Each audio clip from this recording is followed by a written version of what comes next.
This hearing will come to order. And before we begin our formal business, let me first extend a welcome to our new Finance Committee members.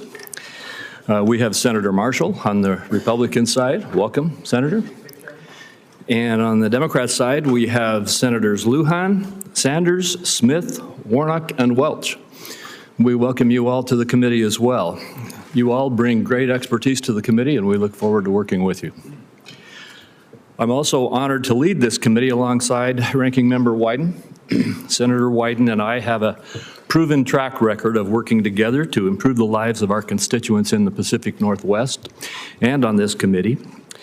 And we can and will do so again in this Congress. I look forward to working with you, Senator Wyden. This committee's jurisdiction, tax, trade, and healthcare policy, reflects some of the most challenging matters that Congress confronts. The Finance Committee will continue its long tradition of addressing these matters in a manner that invites bipartisanship and delivers results to create opportunities for Americans. Turning to today's hearing, let me extend a warm welcome to Mr. Scott Bessent, President Trump's nominee for the Secretary of the Treasury, as well as his family. Congratulations, Mr. Bessent, on your well-deserved nomination, and thank you for your willingness to serve and for your extensive cooperation with this committee. It has already been a great pleasure to work with you. You've been transparent, candid, and insightful with me and with my colleagues. You've spent countless hours meaningfully answering our questions and according yourself with great courtesy, dignity, and professionalism. Throughout the committee's rigorous vetting process, and I think that our Finance Committee has the most rigorous process of any committee in the Congress, you have worked tirelessly to meet our long-standing diligence standard. It's clear that you followed applicable law and provided thousands of pages of documentation that substantiate your positions supported by major law and accounting firms. Thank you for your transparency and responsiveness throughout the Finance Committee's exacting process, and I look forward to continuing to work together with you. Mr. Bessent has worked for the last 3 decades as one of the sharpest minds in the global finance industry, including as an entrepreneur who started his own asset management firm. He taught economic history at Yale University, is a member of the Council on Foreign Relations, has served on the board of universities and nonprofits, and engages in a variety of philanthropic endeavors. Mr. Bessent, based upon your background, experience, and character, President Trump made an excellent choice in nominating you to be Secretary of Treasury. As you have described it, the position for which you are nominated is at the heart of the American economy, which is in turn at the heart of global economic growth. A Treasury Secretary heads the agency charged with supporting economic growth, representing U.S. interests before foreign nations and global financial markets and organizations, managing the federal treasury and overseeing financial institutions, to name just a few of the responsibilities. Past successful Treasury Secretaries have understood business and financial markets, as well as foreign policy and national security, budgets, and regulation. They have worked collaboratively with Congress to enact the President's priorities. Additionally, they have been forthright and communicative. The next Treasury Secretary will have to work with Congress to preserve and build on the pro-growth Republican tax policies that have greatly benefited all Americans, as well as improve our global competitiveness through trade deals that create market access and combat China's unfair practices. As seen in the results of our most recent election, American voters resoundingly support returning to the robust economy that we enjoyed during President Trump's first term. If you're confirmed, I look forward to working closely with you to achieve these and other essential aims. Mr. Bessent, on behalf of my colleagues, I thank you for your willingness to serve and again congratulate you on your support and on your nomination, which I intend to support. With that, I recognize Ranking Member Wyden for his opening remarks. Thank you very much, Mr. Chairman, and I appreciate your introducing all the new members on both sides, and as always, your very kind comments about me. Very much appreciated. In a Trump economy, the winner's circle is small, and it's dominated by the ultra-wealthy. Working people and the middle class are on the outside looking in, and Trump and his advisors are indifferent to the problems they face each day. I've had more than 1,100 open to all town hall meetings in my state. I'll have several more this weekend. The second word I hear from Oregonians in those meetings is almost always bill. Grocery bill, medical bill, electricity bill. Americans feel held down by the cost of living. They look at the growing fortunes at the top, and they weigh that against their sense that America's middle class just doesn't have the opportunities to really get ahead. The American people voted for change, and more than anywhere else, they want change in the economy. I don't believe they're going to get it from Mr. Bessent or Donald Trump. The centerpiece of the Trump economic agenda is extending his 2017 tax law at a cost of more than $4 trillion. Ultra-wealthy individuals who rake in millions each year would get tax breaks of hundreds of thousands of dollars. Families who live paycheck to paycheck would be lucky if they could just get enough to cover the grocery bill for a week. How does Donald Trump and Republicans plan to pay for their multi-trillion-dollar giveaways to the ultra-wealthy? For starters, they'll be offering across-the-board tariffs. And let's be clear about what that's all about. Trillions of dollars in new taxes paid for by working Americans and small businesses. And to me, the ultimate distillation of the Trump agenda is paying for tax breaks for the top by increasing child hunger, booting tens of millions off their health insurance, and laying off hundreds of thousands of manufacturing workers. It feels to me like a class war on typical American families. And the nominee, if confirmed, is going to be right in the middle of it. Donald Trump's going to be waging this class war instead of fixing what's broken about the tax code, which is there's a special set of rules that apply only to the ultra-wealthy. Make no mistake about it. Those ultra-wealthy people get to pay what they want when they want to, and often little or nothing for years on end. Mr. Bessent is a case in point. The taxes that fund Medicare are automatic for the vast majority of Americans. They come straight out of every paycheck. It's a civic duty that pays off as earned benefits down the road. But like a number of Wall Street fund managers, Mr. Bessent makes use of a tricky legal maneuver to opt out of paying into Medicare. It's a tax loophole that hurts Medicare, but benefits him to the tune of hundreds of thousands of dollars each year. Now, the Treasury Department has gone to court to argue that taxpayers taking this position are violating tax law. Make no mistake about that. That's not me making the judgment. That's the Treasury Department. They went to court to argue that taxpayers who take this position are violating the law. I believe it's a big conflict of interest if the nominee is confirmed. Either he and his lawyers take the position that Treasury policy doesn't apply to the Treasury Secretary, or he blesses a loophole that lets Wall Street titans blow off their fair share of Medicare taxes. This is exactly the kind of abusive scheme that leaves Americans feeling disgusted with the tax code. They feel it every spring when they go to file their taxes through the big software companies as well. It's absurd that Americans get charged huge amounts of money to file their taxes every year. That's why a number of us in this room worked hard to create the new direct file program with resources from the Inflation Reduction Act and the Biden administration. It's a free option that allows taxpayers to file their returns directly to the IRS. No software middlemen picking their pockets or harvesting their data.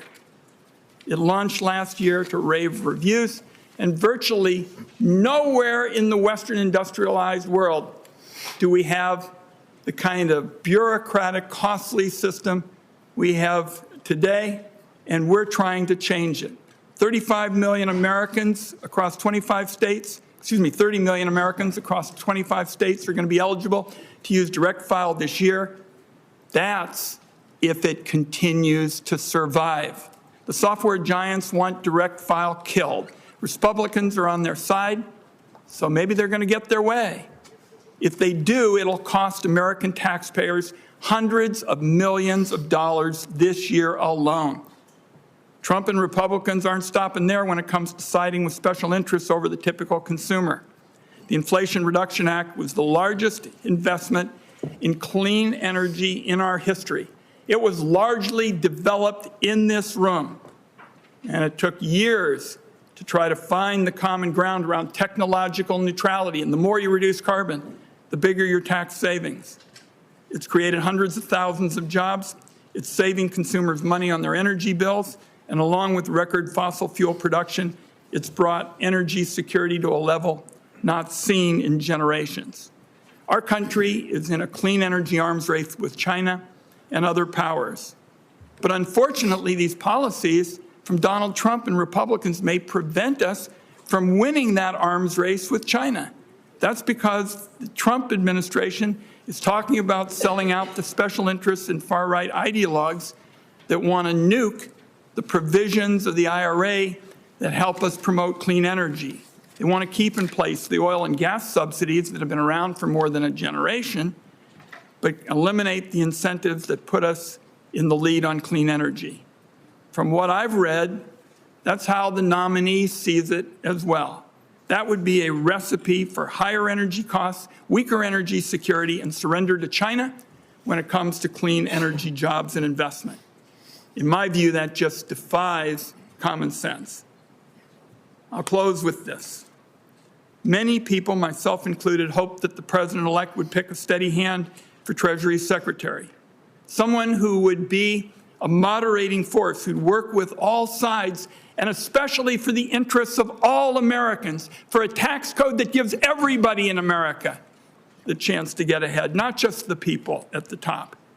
So this is an important discussion today, and I wish I had read something that would indicate that this nominee would be the kind of Treasury Secretary I described. That's why we have the hearing, to get his views. Thank you, Senator Crapo. Thank you very much, Senator Wyden. And today, we are honored to have our good friend and colleague, and now the new Budget Committee Chairman, Senator Lindsey Graham, to help introduce the nominee. Welcome, Senator Graham, from the great state of South Carolina. I want to thank you for joining us today, and I'll turn it over to you to introduce Mr. Bessent. Well, thank you, Mr. Chairman, and ranking member to all my colleagues. And there are only 100 of us. We know each other pretty well. This is my first appearance in the Finance Committee, probably last. Y'all work on complicated stuff, and I'm glad you like this stuff. Seems kind of boring to me, but it's important what you do, and I respect the intellect of the people on this committee because our economy needs the best minds that we can find on the Finance Committee. And we need a Secretary of Treasury that knows what he's doing, has the trust of the president, and loves his country. Your ship came in with this guy. So Scott Bessent's from South Carolina. He's academically gifted and real-world tested. He went to Yale, so nobody's perfect. When he told me that, I said, I don't know about that. But anyway, he's really, really smart, and this is a complicated area. Now, why am I here? Because Trump won. I wouldn't be here if Trump hadn't won. Trump won because more people voted for him. And he had to pick people to form his cabinet. And when he talked about the Secretary of Treasury, I'm not the normal person you would go to ask about because this is not so much my portfolio. But when he mentioned Scott, I said, oh my God, home run from my point of view. I mean, you talk about somebody who's academically gifted, understands the world. Scott, like any Republican president, would pick Scott. I mean, he's really understands the president and what the president wants to do. And the reason I vote for almost everybody, for every president, is I believe, colleagues, that every president deserves a cabinet that they know and trust and can rely upon. If I had to vote for people based on agreeing with them, I wouldn't vote for anybody y'all picked. That's not the standard for me. I vote for people who I disagree with because I think they're qualified. So I would just ask the committee to think for a minute, is this man qualified? Does he have the background and the intelligence and the character to serve President Trump and our nation's Secretary of Treasury? I think by any reasonable test of qualifications, he excels beyond the bare minimum to the highest level of excellence. But that's just my opinion. So my goal here today is to tell you a little bit about him.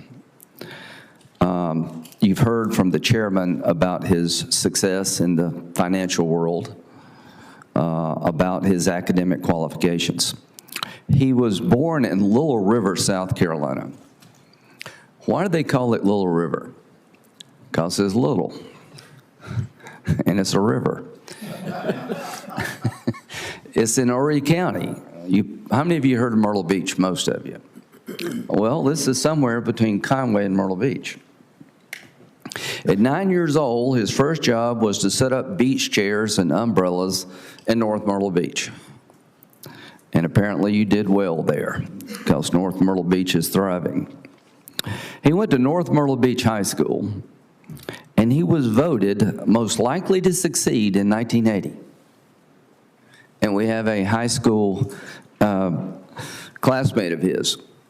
What did they see in him? The same thing I see. Someone who really is talented and works hard and just a good person.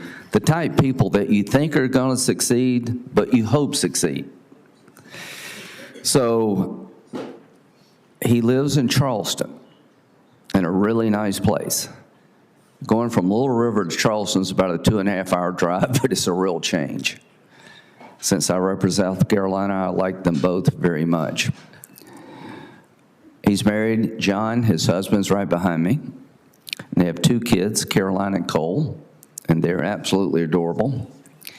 And from a South Carolina point of view, we're really proud of Scott. I was over the top happy when President Trump picked him, because I know him. I know where he came from. The rich and powerful don't live in Little River. This is truly the American dream.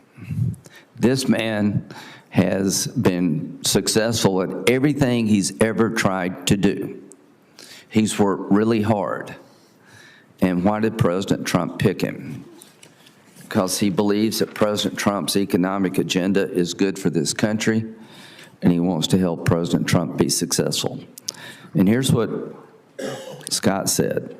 I think it's the melding of economic policy with national security. Economic policy and national security are now indispensable, and Donald Trump understands that. So I'm here to tell you, folks, I agree with that. If we don't have energy independence, we're less safe. If we don't get our debt in order, we're less safe. I am known around here as kind of a national security guy, but I do understand economic policy matters. If you want to clean up the environment, a carbon fee seems to be a good way to do it, to punish China and India for bad carbon practices. Call it a tariff, call it whatever you want to do.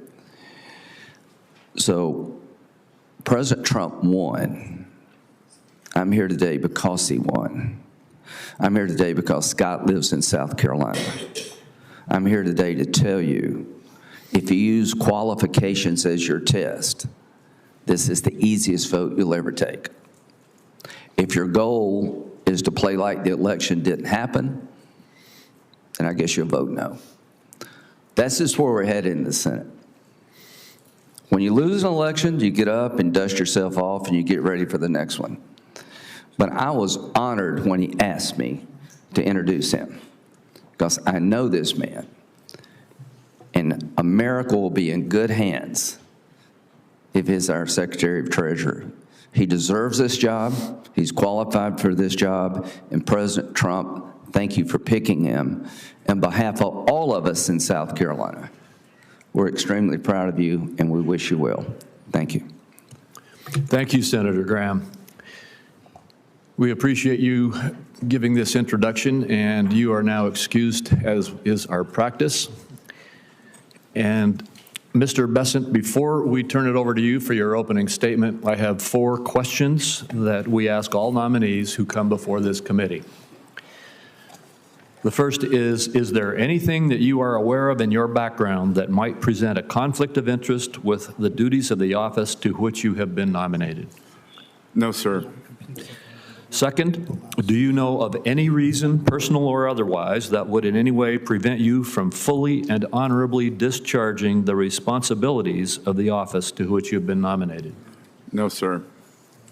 Third, do you agree without reservation to respond to any reasonable summons to appear and testify before any duly constituted committee of the Congress if you are confirmed? Yes, sir. And finally, do you commit to provide a prompt response in writing to any question addressed to you by any senator on this committee? Yes, sir. Thank you very much. Again, welcome to the committee, Mr. Bessent, and you may make your opening statement. Good. Thank you. Chairman Crapo, Ranking Member Wyden, members of the Finance Committee. It's an honor and a privilege to be considered by this committee as the President's nominee for the Secretary of the Treasury. I want to thank all of you who took the time to meet with me over the past few weeks. I want to thank my spouse, John Freeman, who is here today, and my wonderful children, Cole and Caroline, Mike, I'm not sure if his mic's working. who are sitting behind me. Mr. Bessent, could you pull the microphone a little closer to you? Who are sitting behind me for the ultimate civics lesson. I want to acknowledge 3 people who couldn't be here today. My 98-year-old mother-in-law, Celine Freeman, a World War II French war bride of an American soldier who lives with us in Charleston, South Carolina, making for a 3-generation household. My sister, Paige McLeod Bessent, who doesn't like crowds and prefers the mountains of South Carolina to large cities, and my recently deceased sister, Wynn Bessent, who worked tirelessly as a public defender in one of South Carolina's poorest counties. I also want to thank President Donald Trump for having placed his trust and confidence in me for such an important role in his administration. While I have met with many of you, most Americans watching at home will be unfamiliar with my background. I have been blessed with a fulfilling and successful career, but my presence here today was far from predetermined. I was born and raised in the South Carolina Lowcountry. My father fell into extreme financial difficulty when I was young. When I was 9 years old, I started working 2 summer jobs, and I haven't stopped working since. I eventually made my way to Yale. I accepted my first internship in finance because the job came with a pull-out sofa in the office to sleep on, which allowed me to live in New York City rent-free. I've been involved in the financial markets ever since. I've been fortunate enough to work with some of the world's greatest investors in a career that has taken me to almost 60 countries over 40 years. My life has been the only in America story that I am determined to preserve for future generations. Today, I believe that President Trump has a generational opportunity to unleash a new economic golden age that will create more jobs, wealth, and prosperity for all Americans. My life's work in the private sector has given me a deep understanding of the economy and markets. And while this experience will be invaluable in crafting economic policy, I have long adhered to the principle that you should know what you don't know and lean on those who do. Having never served in government, I intend, if confirmed, to be in close contact with each of you in your offices and seek your counsel. The Treasury Department plays a critical role in protecting American national security. We must secure supply chains that are vulnerable to strategic competitors, and we must carefully deploy sanctions as part of a whole-of-government approach to address our national security requirements. And critically, we must ensure that the U.S. dollar remains the world's reserve currency. Today, Americans face significant challenges in an economy that has not created enough opportunities for working men and women. We have an affordability crisis, a housing shortage, and for the first time in my lifetime, parents feel as though the American dream is slipping away from their children. The federal government has a significant spending problem, driving deficits that have averaged an historically high 7% of GDP during the past 4 years. We must work to get our fiscal house in order and adjust federal domestic discretionary spending that has grown by an astonishing 40% over the past 4 years. Productive investment that grows the economy must be prioritized over wasteful spending that drives inflation. As we begin 2025, Americans are barreling towards an economic crisis at year-end. If Congress fails to act, Americans will face the largest tax increase in history, a crushing $4 trillion tax hike. We must make permanent the 2017 Tax Cuts and Jobs Act and implement new pro-growth policies to reduce the tax burden on American manufacturers, service workers, and seniors. I've already spoken with several members of the committee, as well as leaders of the House, about the best approach to achieving these important goals together. As President Trump has said, we will unleash the American economy by implementing pro-growth regulatory policies, reducing taxes, and unleashing American energy production. The breadth and depth of our capital markets, along with predictable pro-growth tax policy and smart, updated regulation, will continue to make America the most popular destination in the world for starting, growing, and taking public a business. And as we rebuild our economy and lay the foundation for the next generation of American competitiveness, we must use all the tools available to realign the economic system to better serve the interest of working Americans. For too long, our nation has allowed unfair distortions in the international trading system. President Trump was the first president in modern times to recognize the need to change our trade policy and stand up for American workers. If confirmed, I look forward to working with President Trump and members of this committee to do just that. Members of the committee, these are just some of many important goals that President Trump has laid out for me and others on his economic team. I firmly believe that if confirmed, and with your counsel and support, we can usher in a new, more balanced era of prosperity that will lift up all Americans and rebuild communities and families across the country. I humbly thank you for your consideration and am eager to take your questions. Thank you, Mr. Bessent. Before I begin my questions, I want to reemphasize how appreciative I am of your diligence in the process that we've gone through vetting here in this Senate. I appreciate the more than 3,000 pages of supporting material you've provided, as well as the countless hours you and your staff have offered to respond to questions from members of this committee. Let me be clear. You followed all of the applicable law and met the committee's long-standing diligence standard. Your process matched that which has applied to nominees in every previous administration. And I want to go in my first question to you to the Tax Cuts and Jobs Act, which Senator Wyden and I have both mentioned already, and you've mentioned in your remarks. The attack on this statute, this law, which is law, I remind everybody it is the law now, it was passed in 2017, is that it was a tax cut for the wealthy. I appreciate you, Mr. Bessent, noting that it will be a $4+ trillion tax increase if we do not extend this law. And a point that I would remind all of my colleagues is that if that $4+ trillion tax increase happens, it's not just going to be something that impacts the wealthy. It is 2.6 trillion of it. The majority of it falls on people who make less $400,000 for a family with 2 taxpayers, for under $400,000 per year. That's the number that President Biden chose to say he wanted to protect it. 2.6 trillion of this tax cut hits those making less than $400,000.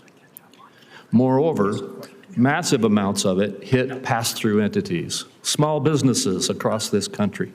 This is not a tax cut for the wealthy that we're talking about. It is a tax increase on all Americans, the majority of whom are in the lower and middle income categories.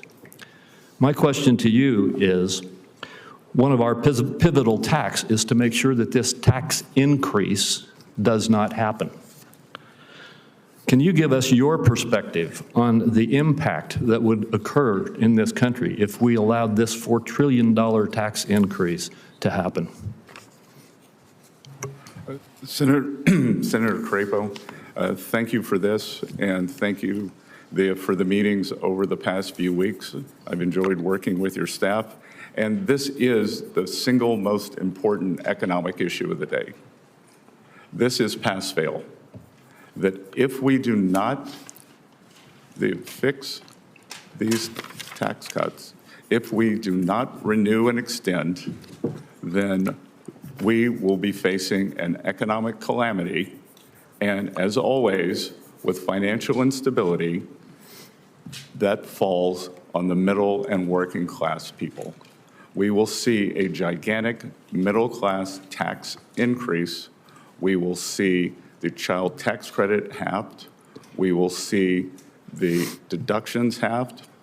So it will be what we call in economics, it has the potential for a sudden stop.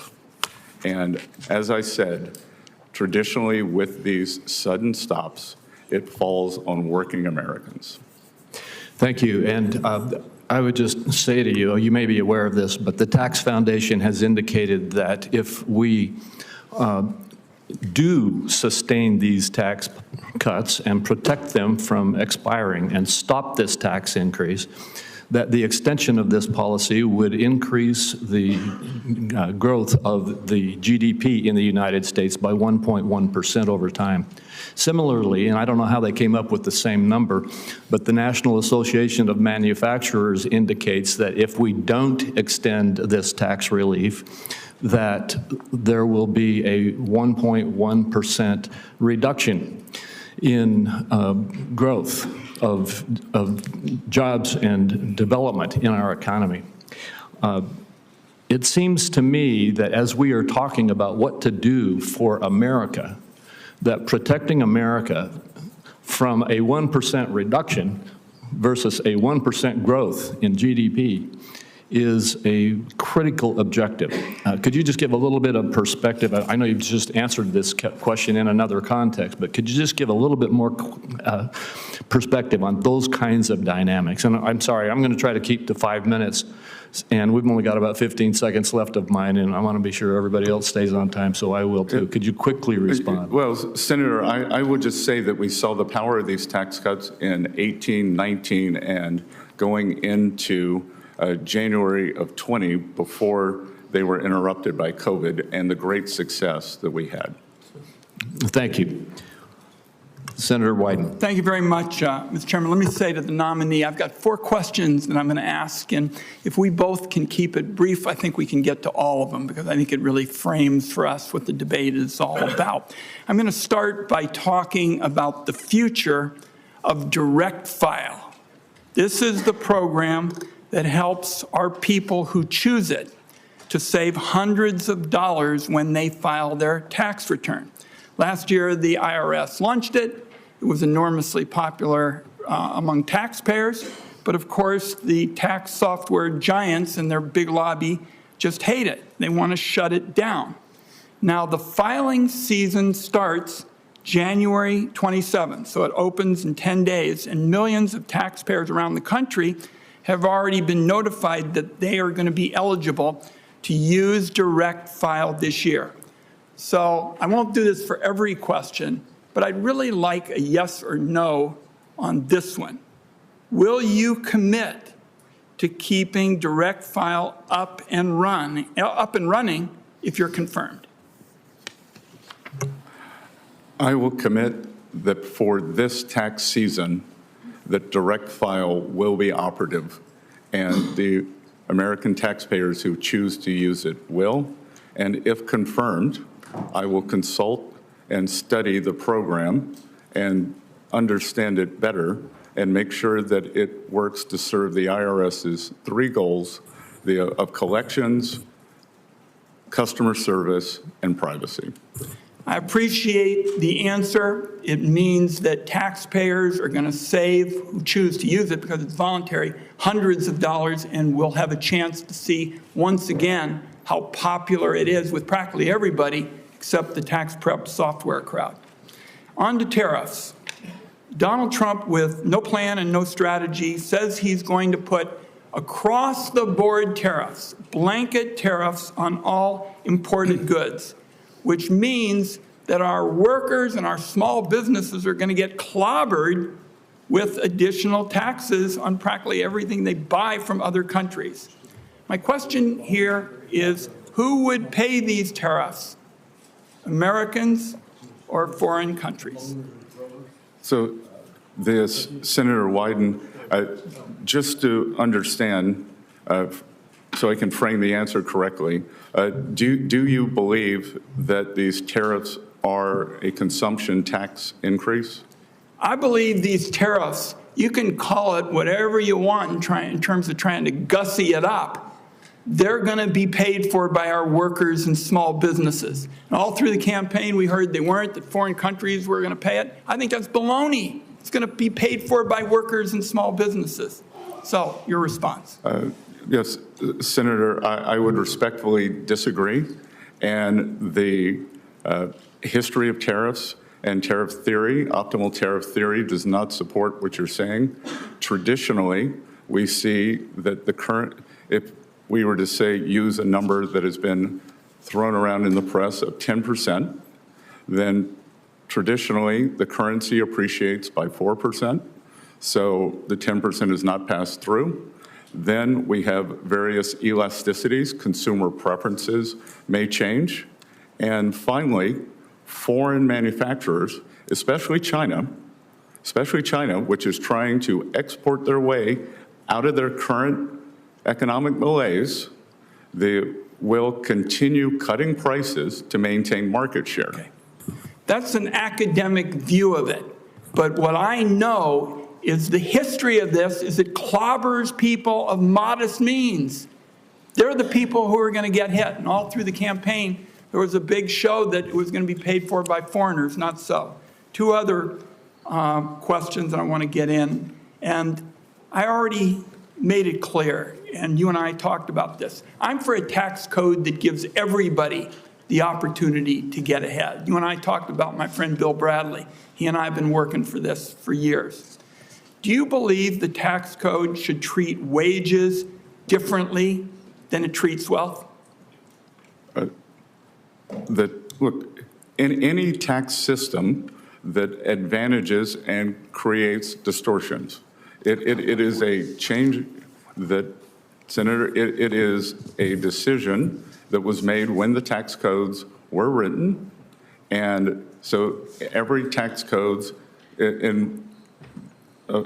involves the trade-offs and distortions in favor of other the gains. It sounds to me like you do believe that it's fine to treat wealth more favorably. I couldn't disagree more. The idea that a dollar earned by a hedge fund manager has more value than a dollar earned by a teacher or a factory worker, I just think is a disconnect with the American people. One last question, and that is about the legislation that was written in this room that was the biggest transformation on clean energy in American history. That is our package that basically said the tax code as it relates to energy is a broken down mess. And we basically said we're going to have a technology neutral system. The more you reduce carbon, the bigger your tax savings. Now there is a big effort in the Trump administration to reverse it. I think that's going to be bad for the economy, but it is going to be damn good for China because we are in an arms race on clean energy with them. Are you going to be on the side of people who want to unravel this? Senator Wyden, just so we can frame this for everyone in the room, China will build 100 new coal plants this year. There is not a clean energy race. There is an energy race. China will build 10 nuclear plants this year. That is not solar. I am in favor of more nuclear plants. And I would note that the IRA, as scored by the CBO, is wildly out of control in terms of spending on the upside. Well, first of all, the clean energy package does protect nuclear because members on both sides of the aisle in this room wanted it to be that way. But if you're going to talk about fossils, the United States has achieved a greater level of energy security than we've had in generations. Oil and gas production is at record highs. And it's not just that, but it's about clean energy. And I'm very troubled by your position denying that we're in an arms race with China on clean energy, because we definitely are. Thank you, Mr. Chairman. We do need to move on. And I told Senator Wyden he could have those 4 questions, but I want to remind everybody else we've got a 5-minute time limit. He deserved those extra questions. Senator Grassley. Mr. Bessent, congratulations. I want to start out with where you and I talked about something in my office, and you remember that tongue-in-cheek comment I made to you that you're going to be asked by the chairman, will you answer all of our letters? And everybody that comes to the Hill says, yes, they're going to. And I said, maybe you better say maybe, because most people don't keep that promise. So I just wanted to remind you, if I write you a letter on my oversight responsibilities, I'd appreciate it if you'd answer it. Now to my first question. My Democrat colleagues believe, you gonna put that up? My Democrat colleagues believe the only solution to our unsustainable debt and deficit is higher tax rates and that ends up being on job creators and families alike. However, history proves that high tax rates fail to raise significant revenues. Taxpayers, workers, and investors are smarter than that. In other words, they're smarter than we in Congress that thinks that at one time a 93% marginal tax rate would bring in more revenue than a 70% tax rate or a 50% tax rate or a 30% tax rate or a 40% tax rate and so on. But as you can see from this chart, Congress isn't too smart because the taxpayers decide how much money they're going to bring into the federal treasury. Now, on the other side of the ledger, federal spending is at levels we've never seen outside of war and recession and still growing. So I'm making a statement to you, but if you'd like to comment on whether or not we have a fiscal imbalance primarily or a spending problem rather than a revenue problem.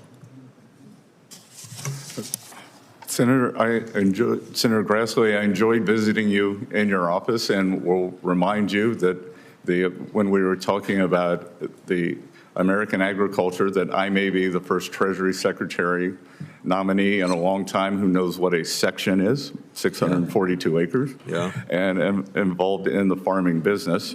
And yes, we do not have a revenue problem in the United States of America. We have a spending problem.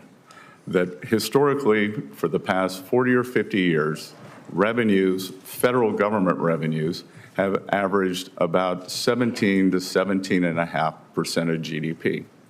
And spending has been slightly over that, leading us to a 3.5% budget deficit, which is manageable because we have roughly 3.8% nominal growth, 1.8% real growth, 2% inflation.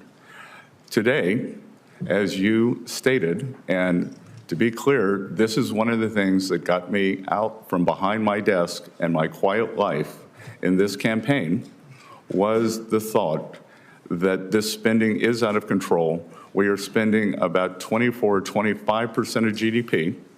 So as you said, 6.8 to 7% deficit. We have never seen this before when it is not a recession or not a war. And I am concerned because several times the Treasury of the United States has been called upon to save the nation, whether it was the Civil War, the Great Depression, World War II, or the recent COVID epidemic. Treasury, along with full government and Congress, has used its borrowing capacity to save the Union, to save the world, and to save the American people. And what we currently have now, we would be hard-pressed to do same.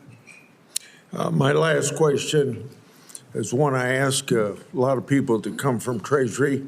While I oppose tax hikes on individuals, families, and small businesses, I've long championed sensible policies geared towards shutting down tax loopholes and providing tools to IRS to detect tax cheats.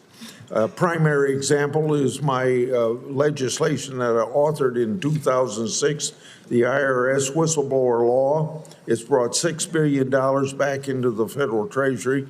This program could raise billions more if IRS would use it to its full potential. So I hope I can count on you if you're confirmed, and I think you'll be confirmed, to be supportive of this whistleblower program and work to ensure its full use to its full potential. Senator Grassley, we are in complete alignment on this program. Thank you. Next would be Senator Cornyn. Well, thank you, Mr. Chairman. Mr. Bessent, welcome to Washington, D.C. You're getting a taste of what it's like here, which is an out-of-body experience for most people who are not acquainted with it. I happen to represent a state that has the 8th largest economy in the world. We think we understand the formula for economic growth and prosperity and opportunity, which are low taxes, a reasonable and modest regulatory footprint, and opportunities for people to prosper, and by prospering, invest and create opportunities for other people to pursue their dreams. We think there's a lot Washington can learn from that formula, and it sounds to me like you agree. One of the strange experiences I've had here is that so many of our colleagues, principally on the other side, think that the money that you earn is not actually yours. It's the federal government's, and you just get to keep a little bit of it. Conversely, I believe that the money that people earn is theirs, and they have a responsibility to pay taxes, but as you point out, an overtax burden or large tax burden has a way of depressing the economy and reducing standard of living. So I'm grateful for your nomination, and I think you are exactly the type of individual that needs to serve in this important position, and I support your nomination wholeheartedly. Let me ask you, in the short time I have, one sort of obscure question and another one that we discussed in our office. As you know, the market for U.S. Treasuries is the largest market in the world at $28 trillion, and it's critical to the financial stability of the United States. There's actually a proposal for an entity to clear U.S. Treasury futures at the London Clearing House, which is overseen by the Bank of England. Some argue that the Bank of England would have control over a heaven forbid, a default scenario in this critical market instead of the U.S. Is this a concern to you?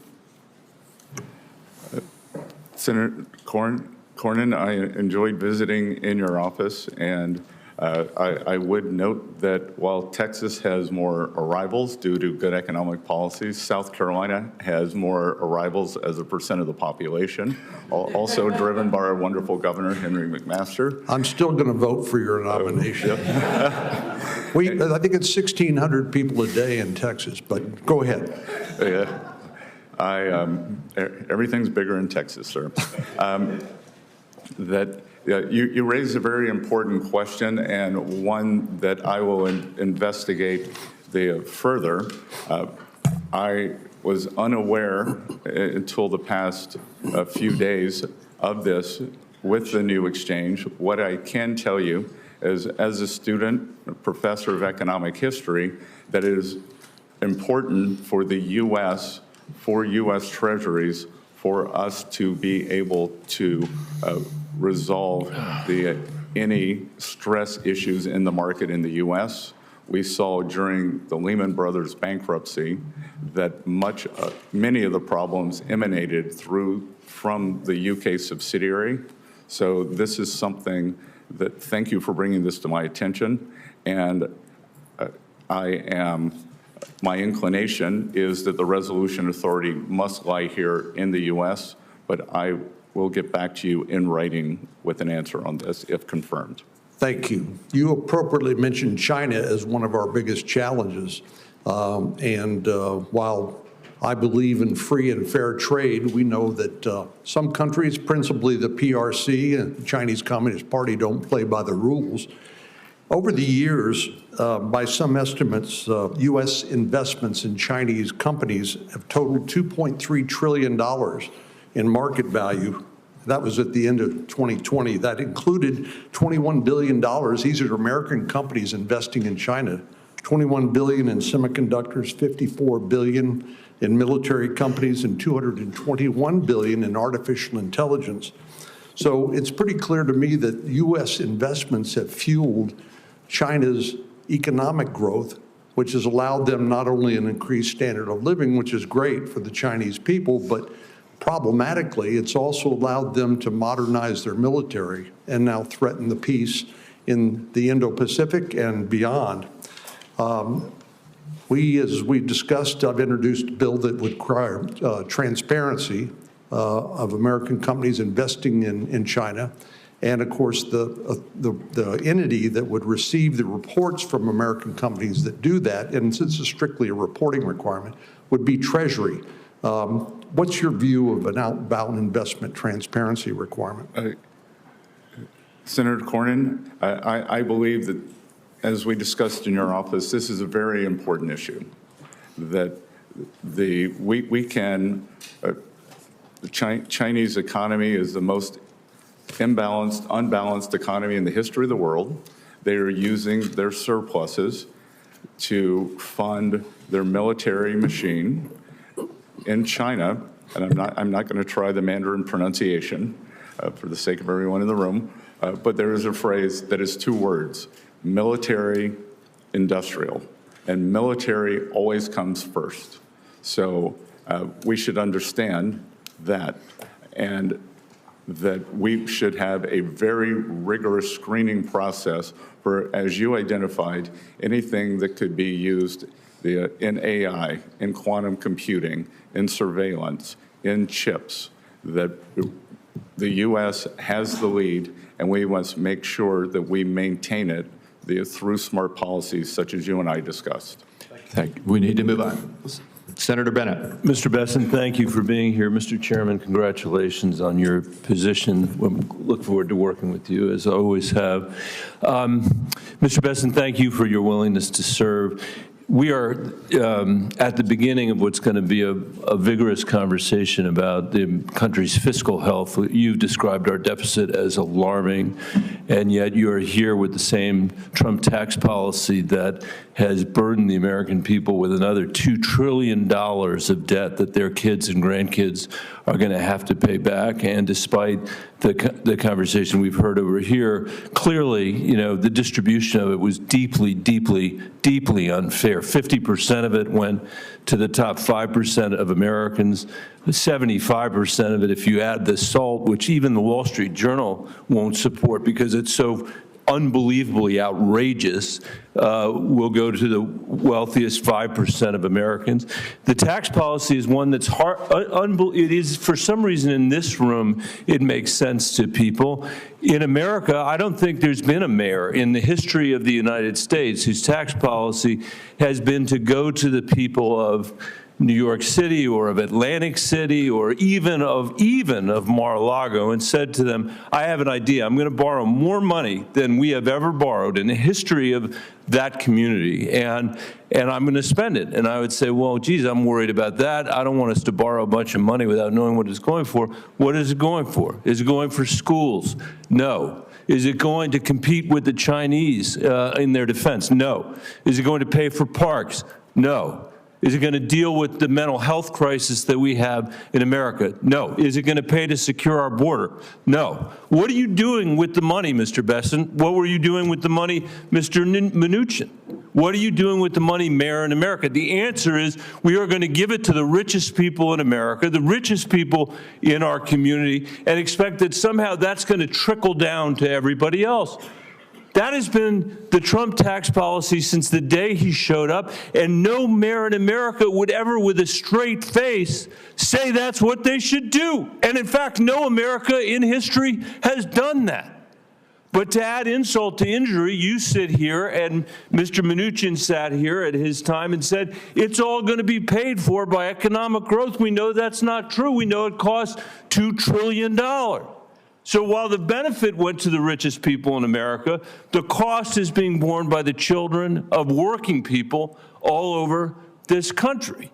And that's what's going to happen now. It's $4.6 trillion this time, not $2 trillion. And then you come here, and this is my question, Mr. Bessent, and you sneak into your opening statement that we have a spending problem, and what we have to focus on, as you said, is discretionary spending after your crocodile tears about how China is out competing us. And as you know, because you're a smart person, and you've spent a lot of time on Wall Street, just like your predecessor did, discretionary spending is about 1/3 of our overall spending. 17% of what we spend is domestic. 17% roughly of what we spend is military spending, that spending you were talking about with respect to China. There are so many things I think you owe the American people after we have seen the catastrophe of the result from the tax cuts the last time and the fact that the benefits went to the wealthiest people. But don't you at least owe the American people a refund for the $2 trillion that they've already incurred because of the last round before you get to the $4.6 trillion? Can't we think of a better idea in the halls here than cutting taxes for the wealthiest people and expecting that it will trickle down to everybody else when we have the profound needs that you have talked about? When we're living in an economy, you had the American dream. We heard you say that. Where fewer and fewer people can get ahead, where this generation of Americans is going to be the first generation to leave less opportunity, not more, to our kids and our grandkids, where we see massive income inequality and wealth inequality when Trump was president, when Biden was president. Can't we think of a better idea than that? And at a bare minimum, and this is tiny, don't we owe them an answer about what you are going to do to that 17% of discretionary spending, or even the 1/3, before you come in here and say that the most important thing we should do is cut taxes for the richest people in America? Senator, thank you. And I would respectfully disagree with much of your categorization in terms of the benefits accruing to the richest Americans. Actually, the share of taxes paid by the upper percent of Americans increased after TCJA. It went from 39 to 46%. The top 50% of Americans now pay 98% of taxes, and working families had real wage increases in 2018 and 2019, and going into 2020 pre-COVID. The CBO scoring for the Trump tax cuts got rescored by $1.5 trillion. Make sure, because we're in the beginning of a long debate, that if you're going to rely on the CBO score for this, that you're going to be willing to rely on it for the things that you said it's no good. Look, I'm not in love with CBO scoring. I know that. That's why now you're relying on it. So I'm just saying, it's not funny money. This is the American people's money. We can do math. Every mayor in America has to do math, and we're going to insist that you do the math too, because we know George Soros understands the math when you work there, and you understand full well what's going on here, just like Steve Mnuchin did, just like Donald Trump does, and we're not going to let it happen against the American people. Thank you, Mr. Chairman. Thank you. And I again remind my colleagues, we need to hold our time to 5 minutes. Senator Cassidy. Mr. Bessent, I'm always going to pronounce your name as if it was in South Louisiana, and I'm going to pronounce it with a French Bessent as opposed to Bessent. That's what those folks in South Carolina do. I'll try. Let me compliment you on substantive answers. Sometimes we get people here who just rope-a-dope, and they'll have a set of statements such as have been just delivered, and all due respect to my colleague, and they just rope-a-dope, and you actually give substantive answers. I thank you for that. By the way, I also, Lindsey Graham alluded to it, going back to tariffs, which Senator Wyden spoke of. I've been very concerned that countries like China manipulate environmental regulations. You point out that they're building 100 coal-fired plants over a period of time, and that whatever we do will not have an impact on global greenhouse gas emissions because China's putting up so many. I believe I've learned that that is called an externality in economics. When we met, we discussed the foreign pollution fee, which would put a levy, a tariff, on those carbon-intensive products coming from countries like China, roughly commensurate with their avoided cost of not controlling it. Now, I would think that my Democratic colleagues would like that, because that's clearly a way that they are manipulating the world economy to steal jobs from the United States and simultaneously increase global greenhouse gas emissions. Any comments on such a foreign pollution fee? Senator Cassidy, I greatly enjoyed our discussion and the extensive presentation you gave me when I visited with you. And this is a very good question because, and I believe it is one for your Democratic colleagues to understand whether they would be in favor of the equivalent of a carbon tariff. That Senator Graham is in favor of it. And I think this is a very interesting idea that it could be part of a entire tariff program because I think President Trump hasn't taken office yet. But if confirmed, I look forward to working with him on various strategies, some that could be specifically aimed toward carbon, as you say, others that could be aimed toward unfair trade practices, unfair financing practices. So if you will, there's externalities that a tariff can address. Those externalities in and of themselves hurt the pocketbook or the job prospects of an average American. Let me move on. I think you would agree with that. I applaud your goal to get our debt to GDP ratio down to 3%, or percent of our GDP down to 3%. But you studiously say that we can't talk about things like Social Security. And I think that's because routinely, if we talk about Social Security, we presume that there's going to be a cut in benefits or a raise in taxes. I think we spoke when we met. I and others have a bipartisan plan that would create a pension investment fund separate from the Social Security Trust Fund, and that, just like we do with our 401ks, invested in the broader economy and use the proceeds from that to offset the upcoming 25% cut in Social Security benefits that will occur if we don't address this problem. And just so folks get that, under current law, when the Social Security program goes insolvent in 8 years, per CBO, there'll be a 25% cut in benefits. Under the plan I and others have endorsed, it's a pension investment fund in which we, again, would invest in the broader economy with all the safeguards to keep the government from interfering. I mention that because it seems that other advisors to the president, incoming president, have spoken of creating an investment fund to benefit. Mr. Lutnick, I think, has. Mr. Paulson did on the campaign trail. What are your thoughts about that concept? I think they spoke about it as sovereign wealth. I'm speaking about it as a fund to bail out socialism. social. Not, by the way, all risk borne by the fund, none of the risk borne by the beneficiary. She would get her scheduled benefits. What are your thoughts on that? So, Senator Cassidy, first of all, I want to emphasize that President Trump has said that Social Security and Medicare, they will not be touched. And I believe... but I'm saying touch in a positive way, not cut benefits, not raise taxes, indeed increase benefits, and take that 25% cut off the table, just to make that clear. No, I understand. And so those would not be touched. One of the tragedies of this blowout in the budget deficit is that we have to get our short-term house in order to start, before we can start implementing the smart plans such as yours.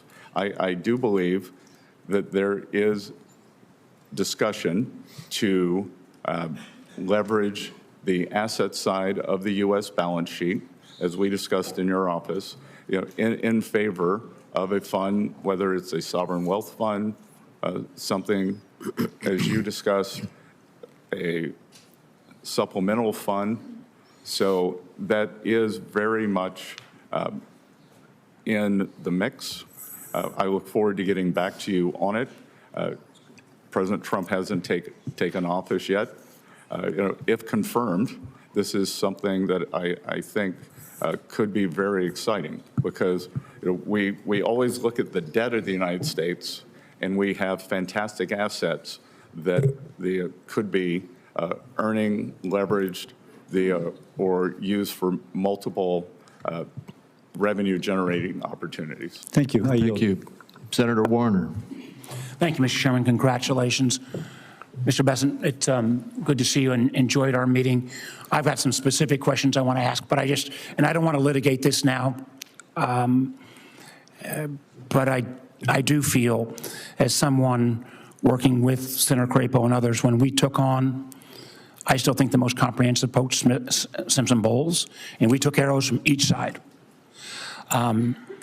And I'm looking at any kind of pro-growth policies possible, but I just respectfully want to say there is not an industrial nation, first world industrial nation in the world, that gets anywhere close to meeting their revenue needs, and I'm not proposing that America spend anywhere like the Europeans at 17 to 18% of GDP. It's never happened historically. It's not going to happen in a Trump administration or future Democratic administrations. So we'll have a time to talk back and forth on this, but I can't let some of this go without at least offering something that there's not an economist around that wouldn't concur. We got to bring down spend, but the revenue side alone is not, excluding that, we're never going to get to a balance. I do want to raise on a more positive note, again, something I worked closely with the chairman on, and actually worked with your predecessor on, and was very proud of that relationship. I disagreed with Secretary Mnuchin on a lot of things, but I found a lot of things to agree with him on. And one was a relatively narrow part of the financial sector called Community Development Financial Institutions, CDFIs. Under the previous Trump administration, we put about $12 billion in. This serves access to capital for underserved communities. Under Senator Crapo's leadership, we built a bipartisan CDFI caucus, 12 Ds, 12 Rs. It's tough to get 24 bipartisan senators agree on anything. It's kind of low-hanging fruit. There are things we can do to continue to expand this area, creating a secondary market. We've got some bipartisan legislation there, trying to reward patient capital. A lot of these institutions now have Tier 1 equity, but they've got to get patient capital. And again, Senator Crapo and I have worked with the current administration, would want to work with yours on something called the Economic Opportunity Coalition. But can you say a word or two about how you view CDFIs and this making sure that underserved communities get the access to capital so they can have their own American dream, how that fits into your lexicon? Senator Warner, I enjoyed talking to you about CDFIs in your office. The early part of my career was as a financial services analyst, so I have a depth and breadth, and I believe that the breadth of the U.S. financial services industry is what makes the U.S. economy differentiates the U.S. economy from the rest of the world. And I think the addition of these CDFIs into underserved communities are very important. Well, I appreciate that. And again, it's bipartisan. And there are, again, you understand markets well. If we could spark a secondary market in this debt, we could leverage, and I'm talking about private capital, and I know that's what my colleagues like a lot, private capital, but we can leverage it exponentially. One of the things we discussed, and again, we talked about this in my office, and I don't want to, one of the things I was happy to hear, I feel very strongly that we cannot reward Vladimir Putin's aggressive, outrageous behavior in Ukraine. And I think the Ukrainians have performed remarkably. Obviously, they have manpower issues. I see this from the intel side on a daily basis. One of the areas that I think we have not done as well, and candidly, the sanctions regime, I don't think was as effective as it should have been. And I frankly think the Biden administration waited too late to put some of these additional sanctions on oil and tankers. The ability for Russia to retool. Listen, I hope if President Trump can settle this, hallelujah, the world would be better off. But one of the things we discussed in my office was the potential to actually increase the sanctions regime as a way to help further leverage that. Would you care to talk for a moment about that again? Yes. So, Senator Warner, I believe that the sanctions regime, especially, well, first of all, I would say in my adult life that the tragedy going on in Ukraine is one of the greatest tragedies of my adult life. And ending that as soon as possible, and any role that Treasury can play in that, if confirmed, I would like to do. As we discussed, I believe that the sanctions were not fulsome enough. I believe that I believe that the previous administration was worried about raising U.S. energy prices during an election season, and I am perplexed to see that National Security Advisor Sullivan, on his way out the door, is raising the sanctions level on Russian oil companies.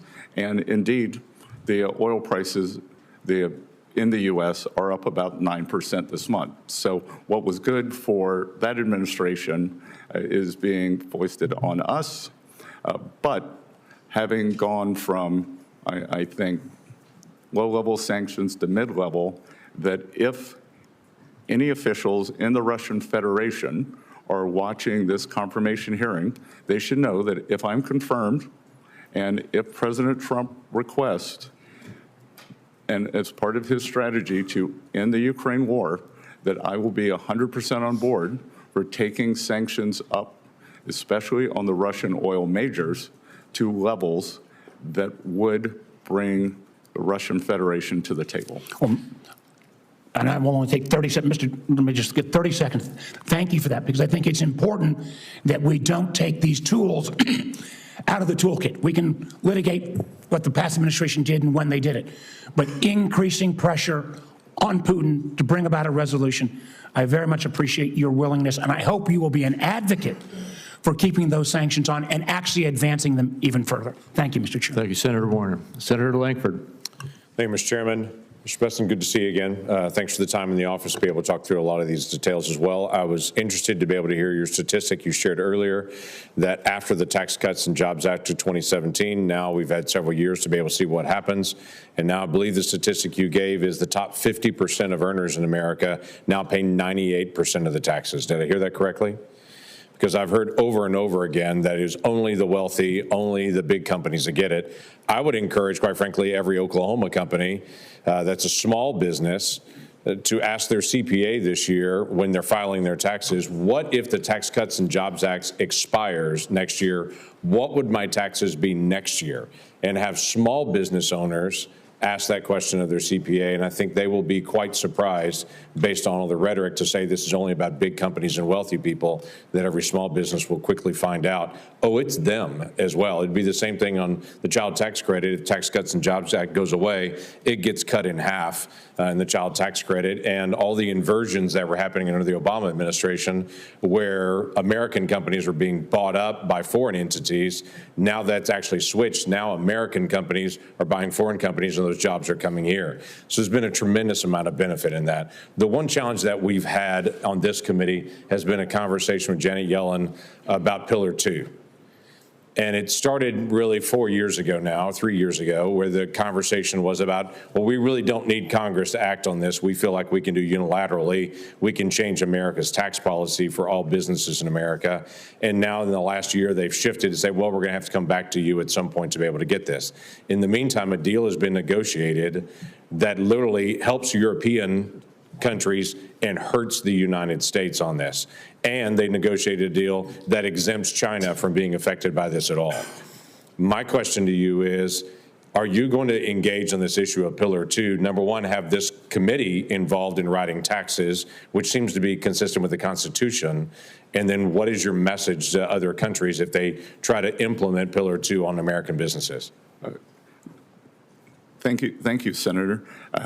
As we discussed in your office, Senator Langford, that I believe that any, especially European country, but any country that in the next few days before President Trump takes office is intent on implementing Pillar 2 will find it a grave mistake.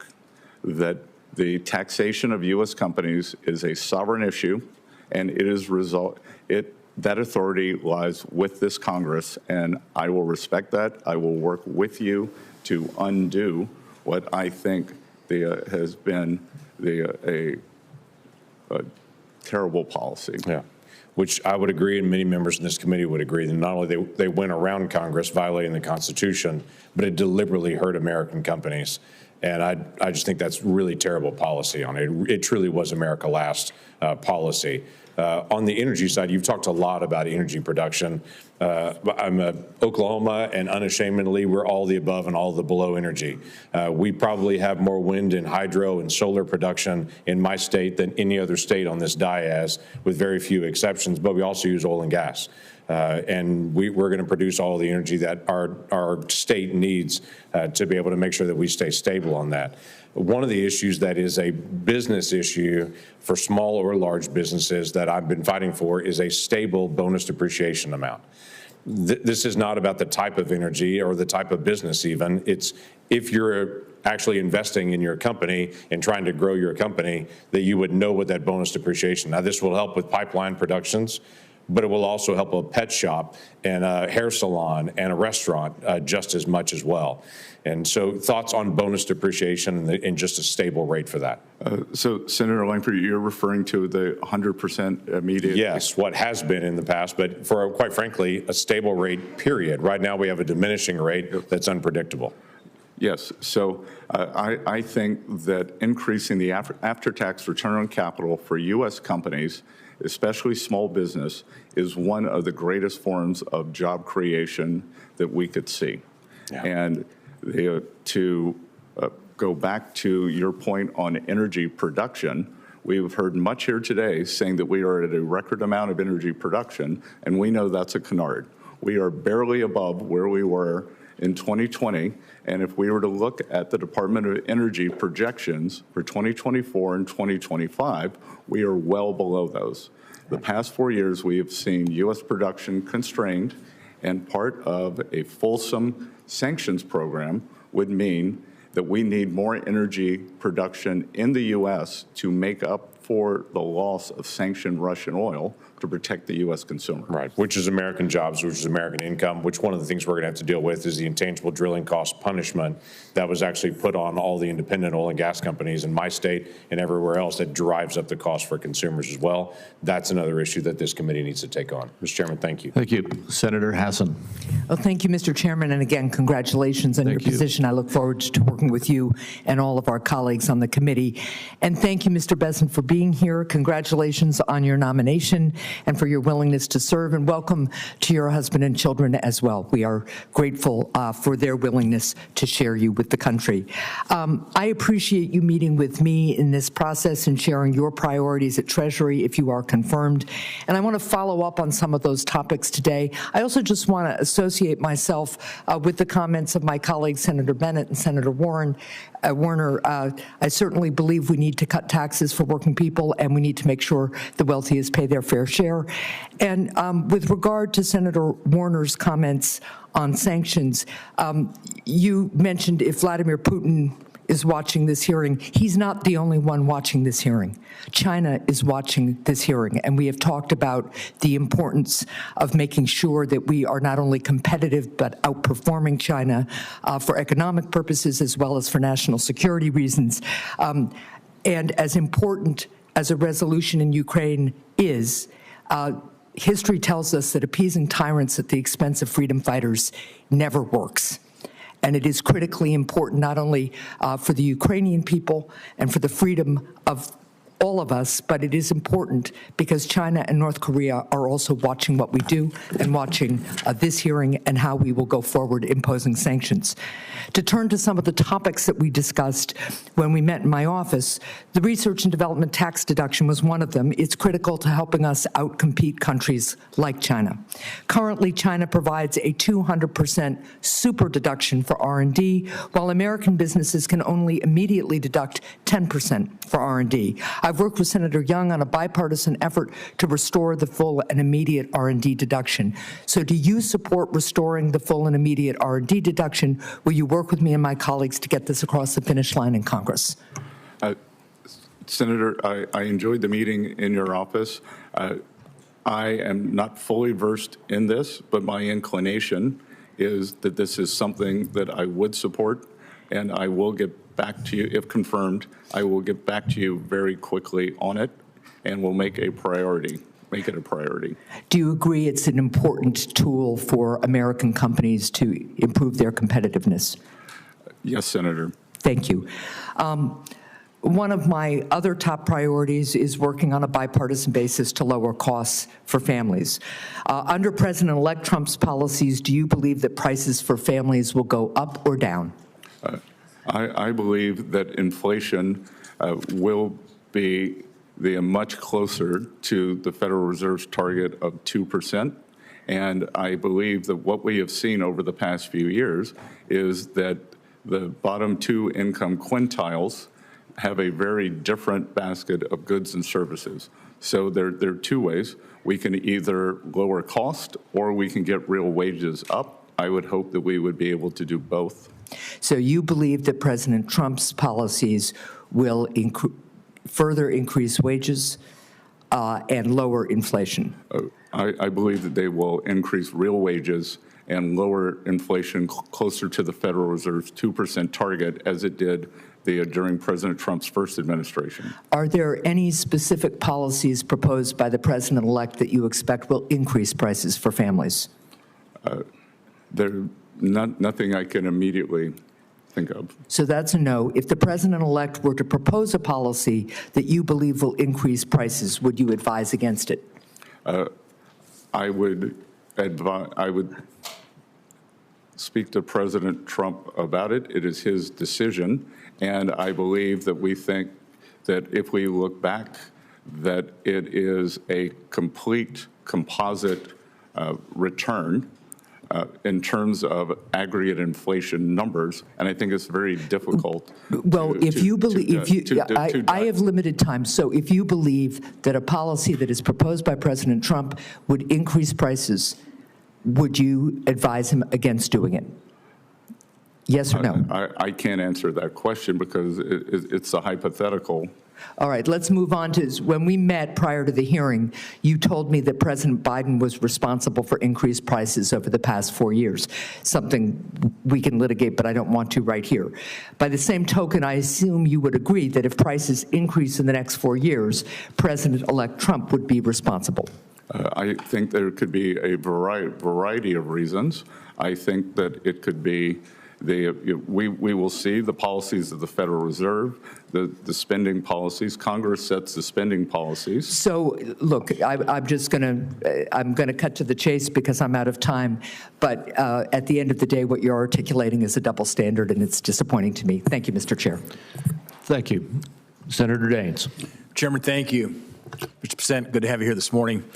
I think we're seeing here in this committee is we really do have a divide between two very different philosophies about how to go forward and what's best for the American people in this economy and what's best for global competitiveness. I remember sitting right in this chamber as we were debating whether or not we should launch the multiple trillion-dollar massive spending bills, which is a $2 trillion COVID bill, the Inflation Reduction Act, massive multi-trillion-dollar bills that even Democrat former secretaries of Treasury said could be inflationary, and indeed it was. You compare that outcome to what we are going to return back to the policies of the prior Trump administration, that when you lower taxes for businesses and the American people, you create more tax revenue, you create more economic activity, you create more wage growth, particularly for minorities as well. And you start to get back into winning in terms of global competitiveness. We stopped the inversions. It was absolutely like, boom, went from multiple inversion to zero once we move forward with this. And I couldn't be prouder of what we did boldly back during the Trump administration. We tried to fight against during this administration, these massive out-of-control spending bills that were inflationary, and the American people suffered greatly with these high levels of inflation, higher mortgage rates, and so forth. And so I'm glad to have you as our next Secretary of Treasury work with you to restore sanity back to where we were under President Trump. So congratulations on your nomination and your willingness to serve. With the expiration coming of these tax rates, we're facing a $4.3 trillion tax increase if we don't act this year. As we begin drafting this bill, and I applaud Chairman Crapo, he brought us together as ranking member last year prior to getting the majority back, anticipating we might have this moment. And we started talking about what are some key themes. Then we got into the details over several months of working groups for this next tax bill to renew and preserve the tax rates and prevent a $4 trillion tax increase. One of the key words was permanency. Permanency. I've expressed my support for the use of current policy baseline. I've expressed my support for permanency because we add uncertainty here in Congress with expiring tax code provisions. It's time to make them permanent, to take one additional burden away from the American people wondering what's going to happen with Congress, whether my tax rates will depend on what happens in the next election or what happens if Congress can act. Let's take that off the table with permanency. My question, Mr. Bessent, is you've said we need to grow our way out of our current economic situation. I couldn't agree more. And that's just the philosophical divide we face here. Somebody who embraces more the supply side idea, reduce rates, unleash capital into the free markets and let those markets decide where that investment relies versus a bunch of bureaucrats here in Washington with wasteful spending. How does permanency and certainty of the tax code affect our ability to grow out of these problems? Senator Daines, I've enjoyed getting to know you over the past year with your work on the National Republican Senate Committee and talking to you in your office, and also discussing your history in the private sector, both with the big company and small companies. And a question like that makes it clear to me that you understand the incentives, that it is incentives that drive everything in tax policy. And I can tell you that since November 5th, for small businesses, we have seen the biggest increase in optimism since they have been keeping the metrics. So certainty, small business owners, many of whom they are pass-through corporations, believe that we will get the tax TCJA across the line. I think we could see a bigger increase in optimism. In economics, when we have something we can't define, we call it animal spirits. And I think we are seeing animal spirits, a nascent move up. But permanency and forward guidance gives people certainty. We get capital investment, we get hiring, we get real wages. Employers want to keep, train, and expand their workforce. So everyone wins with permanency, certainty. A kind of forward guidance for tax policy, I think, would be one of the things that could unleash this new golden age that President Trump has talked about. Yeah, I want to make one statement. I know I'm out of time here, Mr. Chairman, but when you take a look at the private sector jobs in America, it's about 140 million private sector jobs. 88 million of those jobs are from pass-through entities. That's about 63%, which tells me that, and that's the part that's expiring. I mean, the corporate rates are staying permanent. It's the pass-through rates. Those 88 million jobs, 63% of the private sector jobs are taking a look at what's going to happen here in Washington over the course of the next 6 to 8 months. Very, very important we make these rates permanent and prevent a tsunami of $4.3 trillion tax increase that will come if we don't act. Thank you, Mr. Bessent. Thank you, Senator Cortez Masto. Thank you, Mr. Chairman. Mr. Bessent, good to see you. Thank you for meeting with me. Welcome to your family as well. Let me ask you this. I'm going to talk a little bit about the ACA premium tax credits. Over 80,000 of my constituents in Nevada receive that premium tax credit to assist them in affording their health care coverage. And on average, these credits lower an American's health insurance costs by $530 per month. Congress provided an enhanced PTC in 2021, but that policy expires this year. And without the enhanced PTC in place, millions of Americans are going to lose their health coverage. So as the person most responsible for tax policy in the incoming administration, would you commit to opposing any attempt to remove or not renew these credits? Senator, as we discussed it in your office, and as it's just been a brief time since we met, I committed to you that I would research this. I have not had time to do it before this hearing, but if confirmed, I would get back to you with all deliberate speed in investigating this. Thank you. I appreciate that. And let me just say you would agree that these tax credits, because they're current policy, they actually extend current tax policy costs. Excuse me, that you agree that extending current tax policy actually costs money.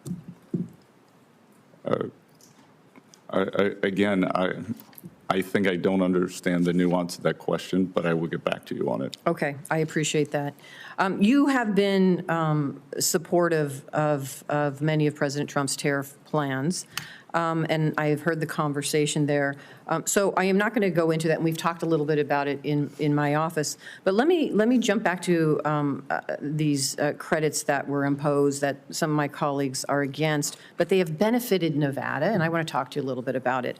The 45X manufacturing tax credit supports thousands of jobs in the Reno area and billions in investment across my state. It also is key to reducing dependence on China for the critical minerals we need for our military and supports mining jobs in Nevada. We are a mining state. We are mining critical minerals. And so will you commit to opposing any effort to repeal or reduce the 45X tax credit, which is not just a benefit in Nevada, it's a benefit in other states as well, including Alaska? So again, Senator, I am unfamiliar with that exact provision, but I do believe that it is important for us to mine, accumulate, and move to domestic production for rare earths and other vital minerals. So I will get back to you on that my thoughts on that exact program, but on a atmospheric meta basis, I agree with the direction of travel. Thank you.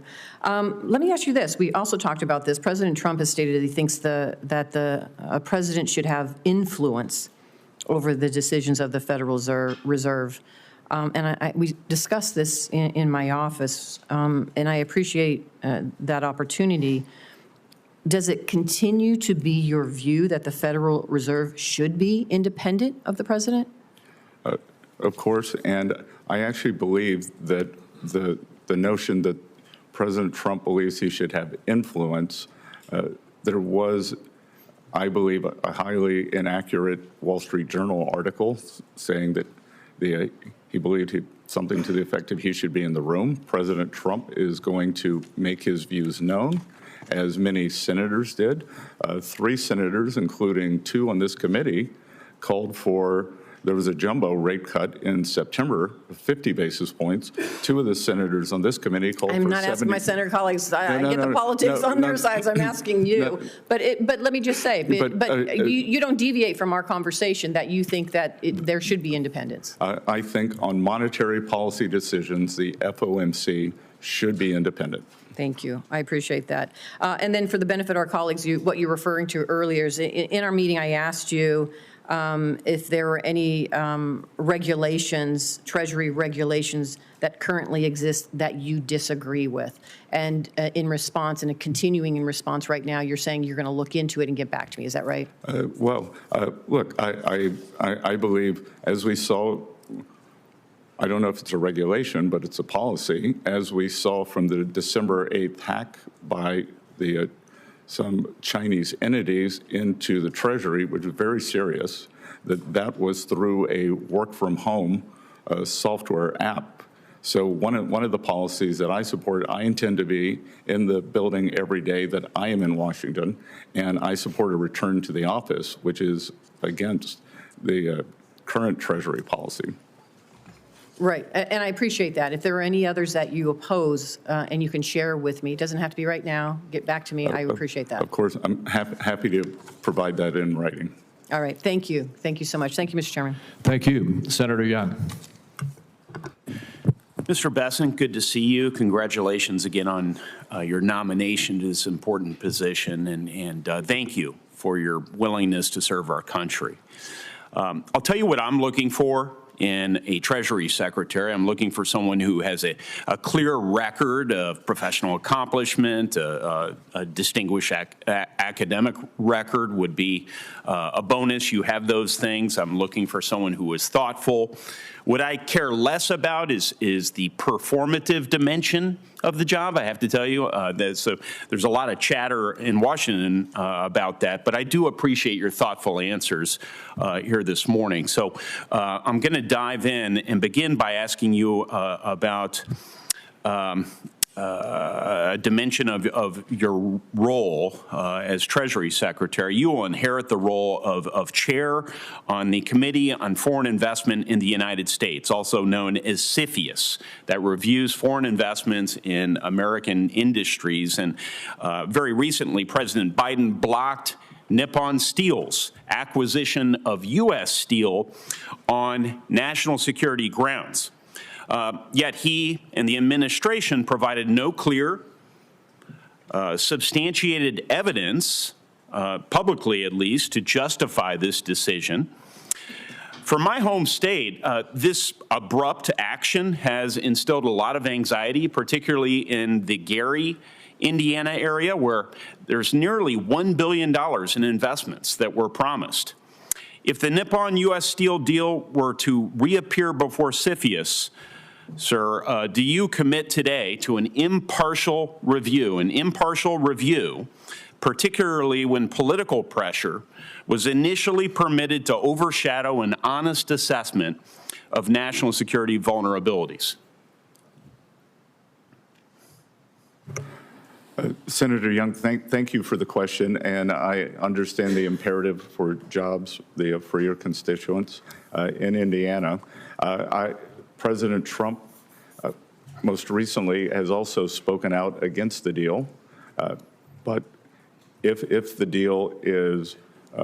The statute indicates that you are charged with providing impartial reviews. That's all I'm asking. Would you be following that law or not, sir?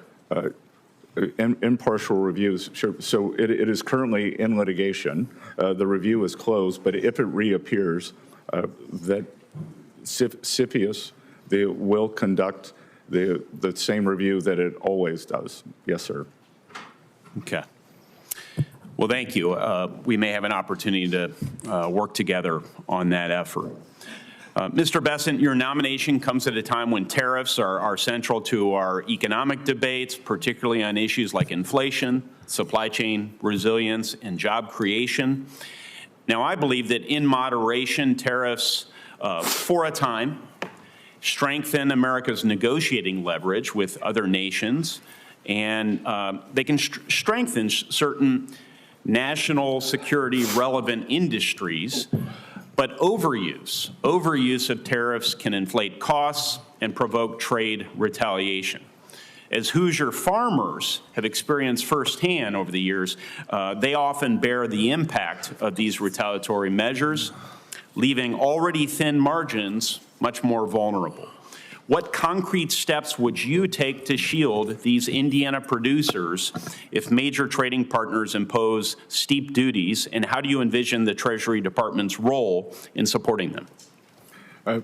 Thank you, Senator Young. As I mentioned before, and I may have mentioned it when I was in your office, our family is involved in the farming business, and soybeans and corn, so I'm very sensitive to this and very up to date. The American farmers have been very loyal. 90% of rural voters voted for President Trump, so they should know that their interests are his interests. And when you ask what I would do specifically, I have said recently, the Biden administration kept on all of the Trump tariffs, but what they did not do in the agreement with China was enforce the purchase provisions. So if confirmed, next week, if confirmed, I would begin pushing for the purchase guarantees that were in the China agreement to be enforced, and perhaps they push the Chinese for a catch-up provision over the past 4 years. Just a quick follow-up. In terms of the application of tariffs, a skilled negotiator might sometimes use broad tariffs to gain leverage, and then in other cases, a more sector-specific approach could be effective. So what criteria or perhaps benchmarks would you use to inform your decision to go with across-the-board measures or more surgical tariffs? And do you believe there should be any built-in caps or triggers to prevent an unintended escalation? Senator Young, I haven't been confirmed yet. President Trump isn't in office, but I would imagine that the American people, should think about tariffs in 3 ways under the Trump administration. One will be for remedying unfair trade practices, either by industry or country, the Chinese tariffs, the steel. 2, maybe for a more generalized tariff as a revenue raiser for the federal budget. And 3, President Trump, I think, has added a 3rd use of tariffs, as you said, as a skilled negotiator he believes that we've probably gotten over our skis a bit on sanctions, and that sanctions may be driving countries out of the use of the U.S. dollar. So the tariffs can be used for negotiations, whether it's for Mexico on the fentanyl crisis. I think you and the American people should think about those 3 broad categories. Thank you. We need to move on. And next is Senator Sanders. Senator Sanders, I don't believe you were here when I welcomed everyone to the committee this morning, but as a new member of the committee, I personally welcome you and look forward to working with you. Well, thank you very much, and it's a pleasure to be here. Mr. Bessent, thanks very much for being in the office the other day. Mr. Bessent, the United States today has more income and wealth inequality than has ever existed in the history of our country. You got 3 people on top, Mr. Musk, Mr. Bezos, and Mr. Zuckerberg, who are now worth almost $1 trillion. That is more than half of the bottom of our society, some 170 million people. 3 people, more wealth than the bottom, 170 million. We have more concentration of ownership today than we have ever had. We have more concentration of ownership in the media, where a handful of billionaires like Musk, Bezos, Rupert Murdoch increasingly own the media and the information that the American people receive. We have a corrupt campaign finance system in which a small number of billionaires in both political parties make huge contributions into the presidential and congressional campaigns. When you have a small number of multi-billionaires who have enormous economic, media, and political power, would you agree with President Biden, who last night stated, and I quote, "An oligarchy is taking shape in America of extreme wealth, power, and influence that threatens our entire democracy, our basic rights, and freedoms," end of quote. That's what President Biden said last night. I agree with him. Do you? Senator Sanders, I enjoyed our visit. Talk a little bit closer into the mic. I enjoyed our visit, and I hope you got my follow-up materials that on the discussions, my previous writings on the tariffs and China. And look, the three billionaires who you listed that all made the money themselves. Mr. Musk came to the country as an immigrant. I understand that, but what I'm asking you is, when you have a handful of people like Musk, who will soon be part of the Trump administration, and others, when you have three people owning more wealth than the bottom half of American society, when these people have enormous influence over the media, when they spend huge amounts of money in both political parties to elect candidates, what Biden said last night is we're moving toward an oligarchy. I'm asking you that question. Do you think, forget how they made their money, do you think that when so few people have so much wealth and so much economic and political power, that that is an oligarchic form of society? Well, I would note that President Biden gave the Presidential Medal of Freedom to two people who I think would qualify for his oligarchs. So this is not a condemnation of any one individual. I'm just asking you, would so few people have so much wealth and power? But do you think that that is an oligarchic form of society? Senator, I think it depends on the ability to move up and down the income. No, that's not really the answer. I mean, even if you had that mobility, no matter who those individuals might be. All right, but let me ask you another question.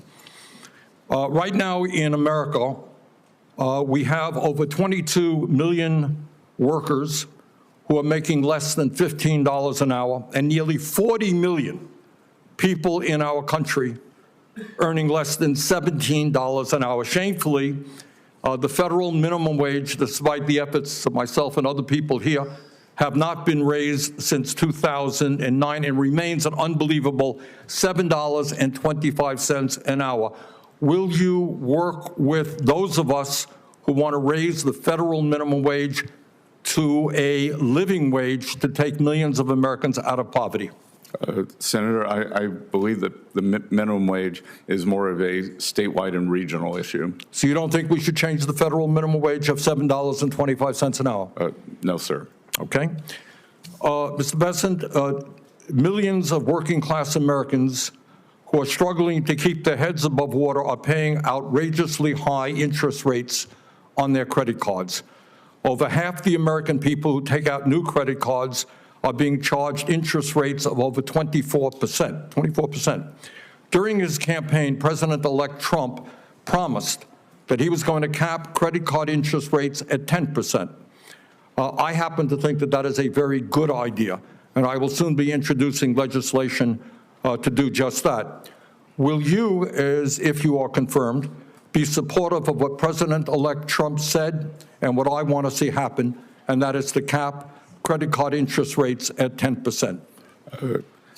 Senator, I think we can both agree that many credit card companies have been bad actors throughout history, and I will get back to you once Now, President... very simple question. Trump said he wants to cap credit card interest rates at 10%. I agree with him. Will you be supportive of what Trump and I would like to do? When President Trump takes office, and if I am confirmed, I will follow what President Trump wants to do. Okay. Thank you very much, Mr. Chairman. Thank you very much. Next is Senator Smith. Thank you very much, Mr. Chair and Ranking Member, and great to be a part of this committee. I appreciate it very much, and welcome, Mr. Bessent. It's nice to see you again. I want to follow up a bit on the conversation that we had yesterday and just get into a little bit more detail, and actually some of the issues that Senator Sanders is raising. I'm focused on how we can lower costs for Americans and how we can make this economy work better for regular people in this country. And when we spoke yesterday, we talked generally about this. And you have said that you think our biggest challenge is to get after the deficit. And you've also said that your first priority is to extend the Republican Trump tax cuts, which would add $4.6 trillion to the federal deficit. And you've also said that the Trump Republican tax cuts have generated economic growth and that those benefits are going to have trickled down to everyone else. But what I see is that these Republican tax cuts have delivered massive consolidation of wealth at the top. Almost half of those benefits went to the top 5%. The top 1% got a tax cut that was 852 times bigger than the one that was received by the lowest earning working families in this country. And now these wealthy people have more money than they know what to do with. You see Elon Musk buying Twitter, and now he's got an office in the old executive office building and a seat on the platform when the president is inaugurated. And these tech billionaires are launching rockets into space and building themselves these lavish doomsday bunkers, buying up newspapers, all of which gives them more power. So what I want to ask you is, it seems to me that this concentration of wealth is not good for our country, and it is certainly not doing anything to lower prices for working families in Minnesota or help them afford a home or childcare. In fact, it seems like it's doing the opposite of that. So could you comment on this? Yes, and Senator Smith, I believe that President Trump, and if confirmed myself, are committed to addressing this affordability crisis. And part of the affordability crisis stems from this great inflation that we've had since the 2020. It was nascent in 2021. It occurred in 22, 23. We are still substantially above target. My hope is that we will not see it accelerating again.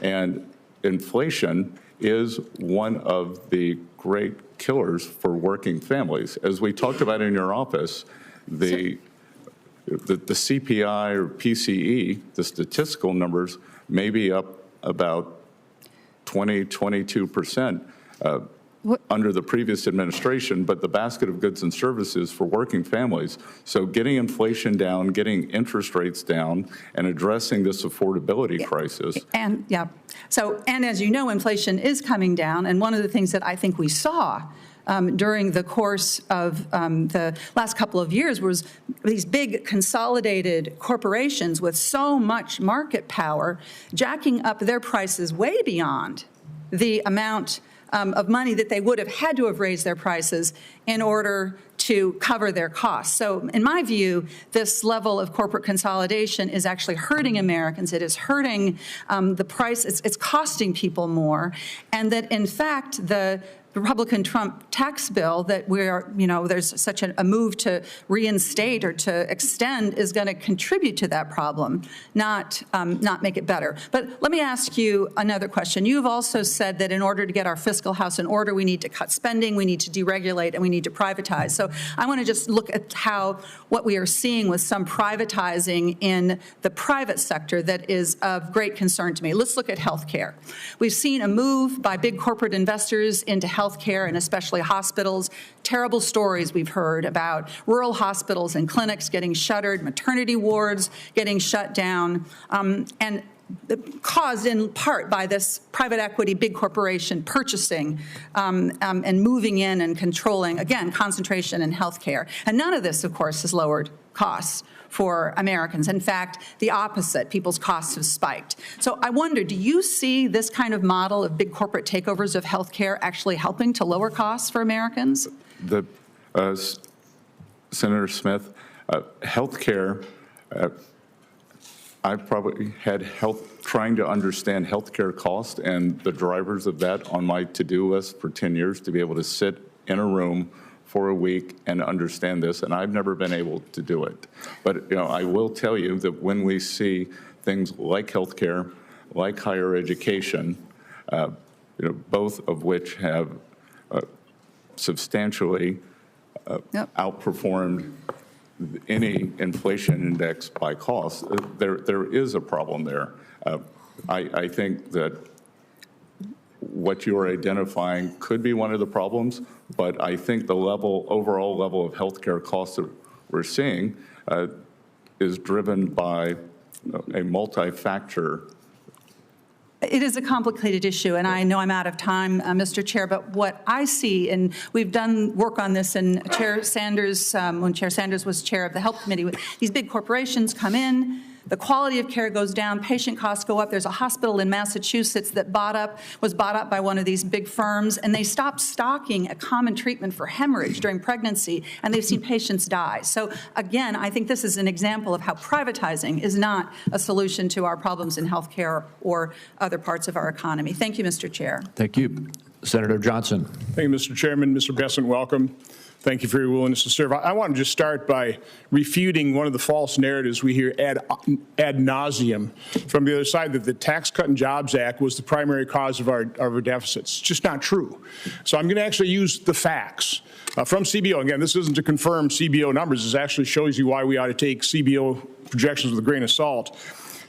After its passage, CBO projected 10 years, but I mean for 7 years that we just experienced, total revenue of $27 trillion.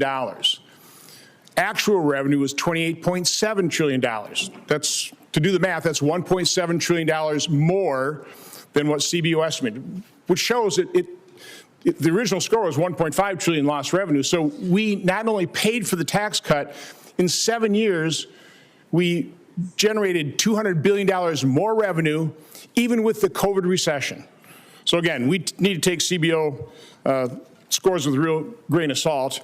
But I hope this committee understands what Senator Graham was talking about in terms of your humble beginnings and your tremendous American success story.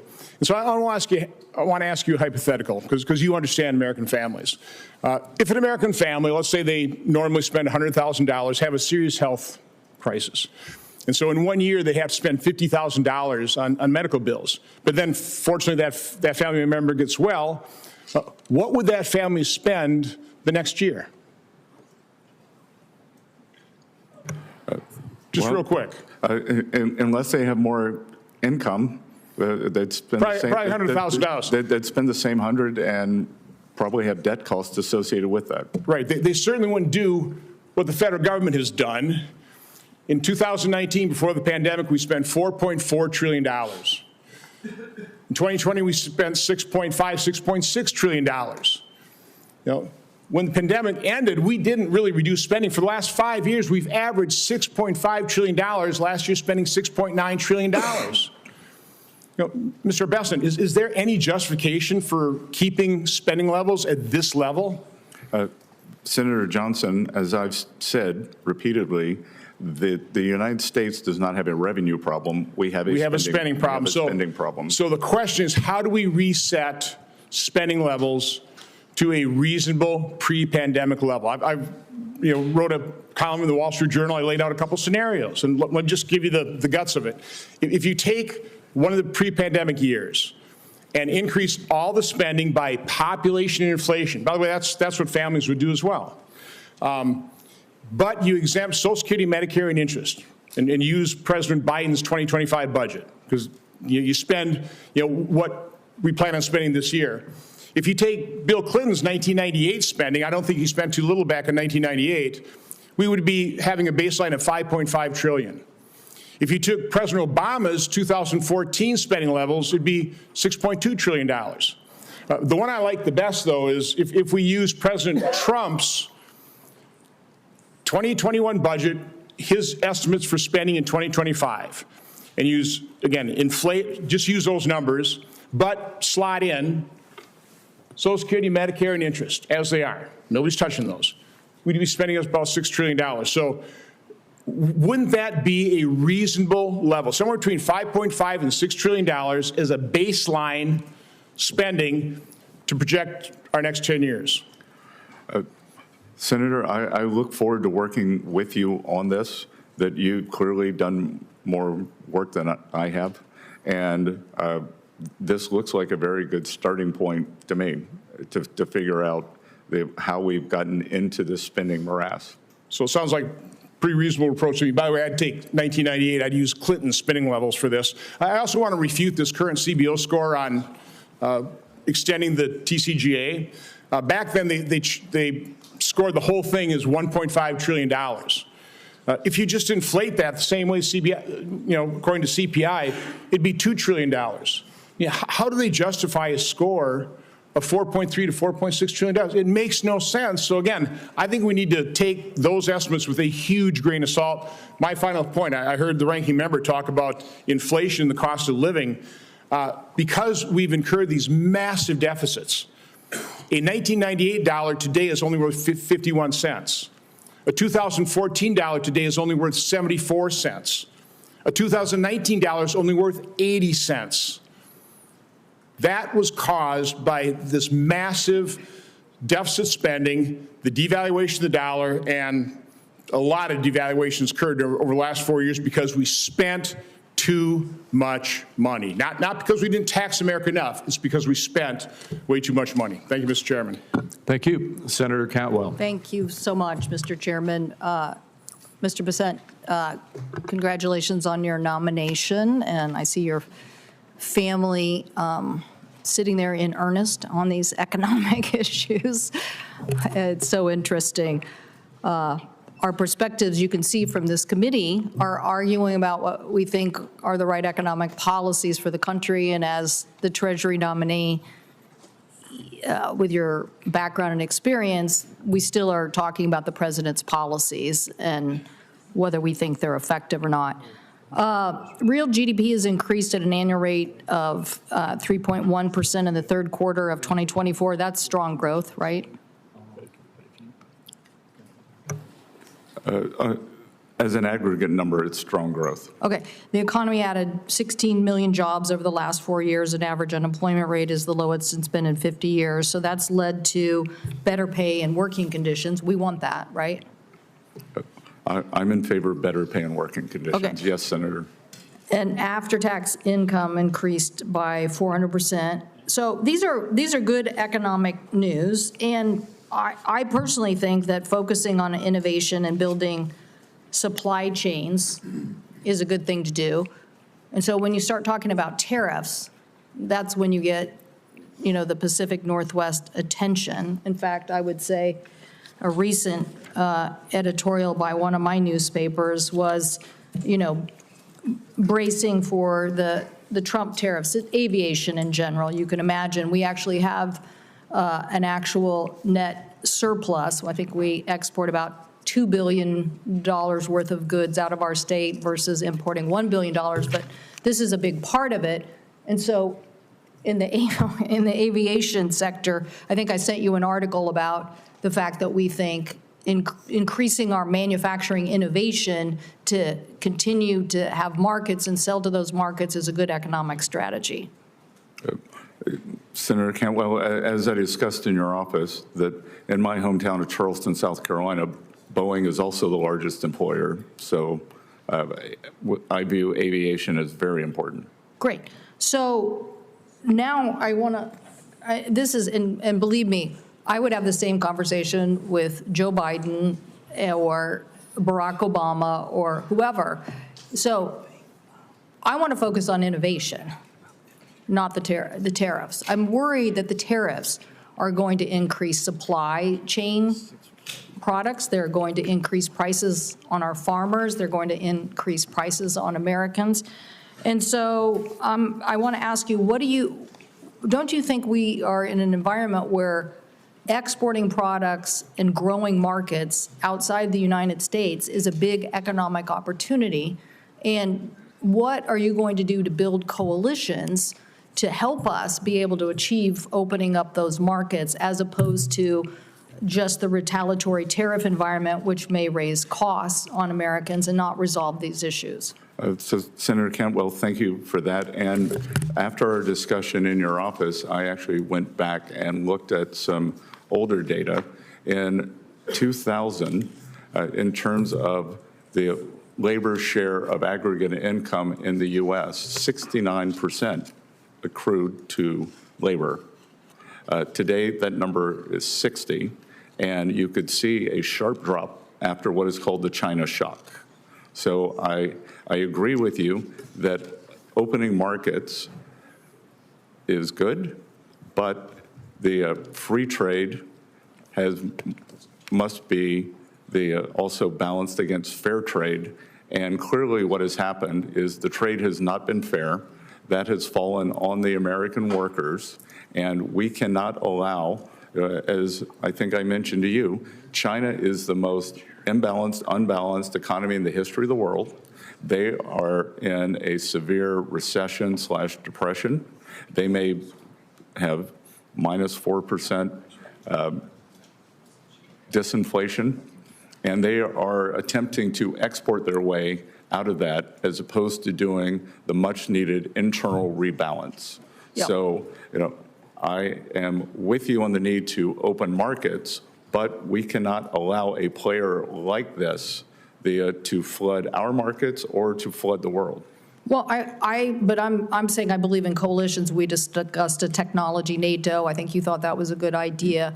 The notion, though, I mean, I can get upset with my colleagues on the other aisle all the time and object, but that doesn't move me forward. And so I hope that you will look at what we're going to do to build allies. I mean, these numbers that basically are talking about just the tariff and what it would do to the price of gasoline, given Canada, is concerning. And so I want to know that the Trump administration is going to focus as much on innovating our way to success as we are on the tariffs, because I do think we're going to see retaliatory tariffs. We saw them in our state. It hurt us in our agriculture. And what happened is that you lose more farms. I mean, there's a lot of people buying farmland. Goldman Sachs, Bill Gates, there's a lot of people buying farmland. But we're losing farmers in the middle of the trade wars, and that's a concern I have. Thank you, Mr. Chairman. And oh, by the way, thank you so much for mentioning housing. I so appreciate that that was in your statement. I look forward to working with you. I do think that's an area, if the president will push forward, that it is a way for us to lower costs. Thank you. Thank you. Senator Lujan. Thank you, Mr. Chairman. Good to be with you. Mr. Bessent, thank you and your family for being with us today. I very much appreciated the conversation we had in the office. Now, I'm going to touch on several topics, so I'm going to ask you some yes or no questions, and I thank you in advance for your brevity.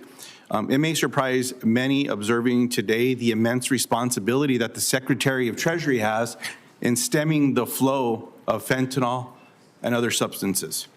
Now, yes or no, will you commit to continuing the Biden administration's counter-fentanyl strike force, which brought together the Office of Terrorism and Financial Intelligence and IRS criminal investigation to fight financial crime? Thank you, Senator. I enjoyed our visit. And as I mentioned in your office, this is personal for me, as two families who are close to our family lost children to the fentanyl crisis. So I will commit and know that it is my belief that President Trump is laser focused on this issue. Mr. Bennett, yes or no, will you work with me to ensure that there's more transparency over suspicious activity reports, SARS, at the Financial Crimes Network for Congress? I believe, as you and I discussed, there is a sleeve of Treasury called TFI, Terrorism Finance, that deals with this within FinCEN, and I believe that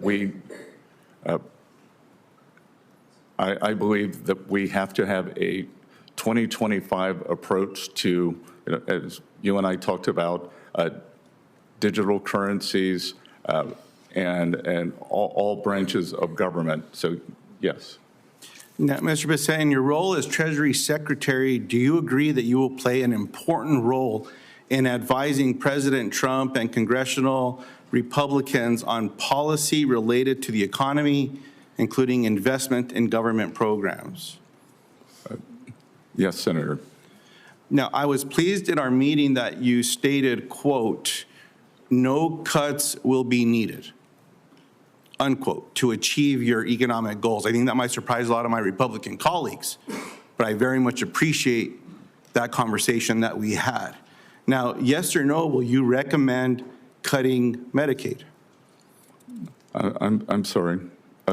Did you say, I didn't hear whether you said Medicaid or Medicare. Yes or no, will you recommend cutting Medicaid? Medicaid? That I will, it's the business of Congress to do the budget, and I am in favor of empowering states, and I believe that for some states that will be an increase, for some states that will be a decrease. So, Mr. Bessent, will you recommend cutting Medicaid to President Trump? And I'll remind you that you acknowledge that one of your responsibilities as Secretary of the Treasury will be to be providing this advice.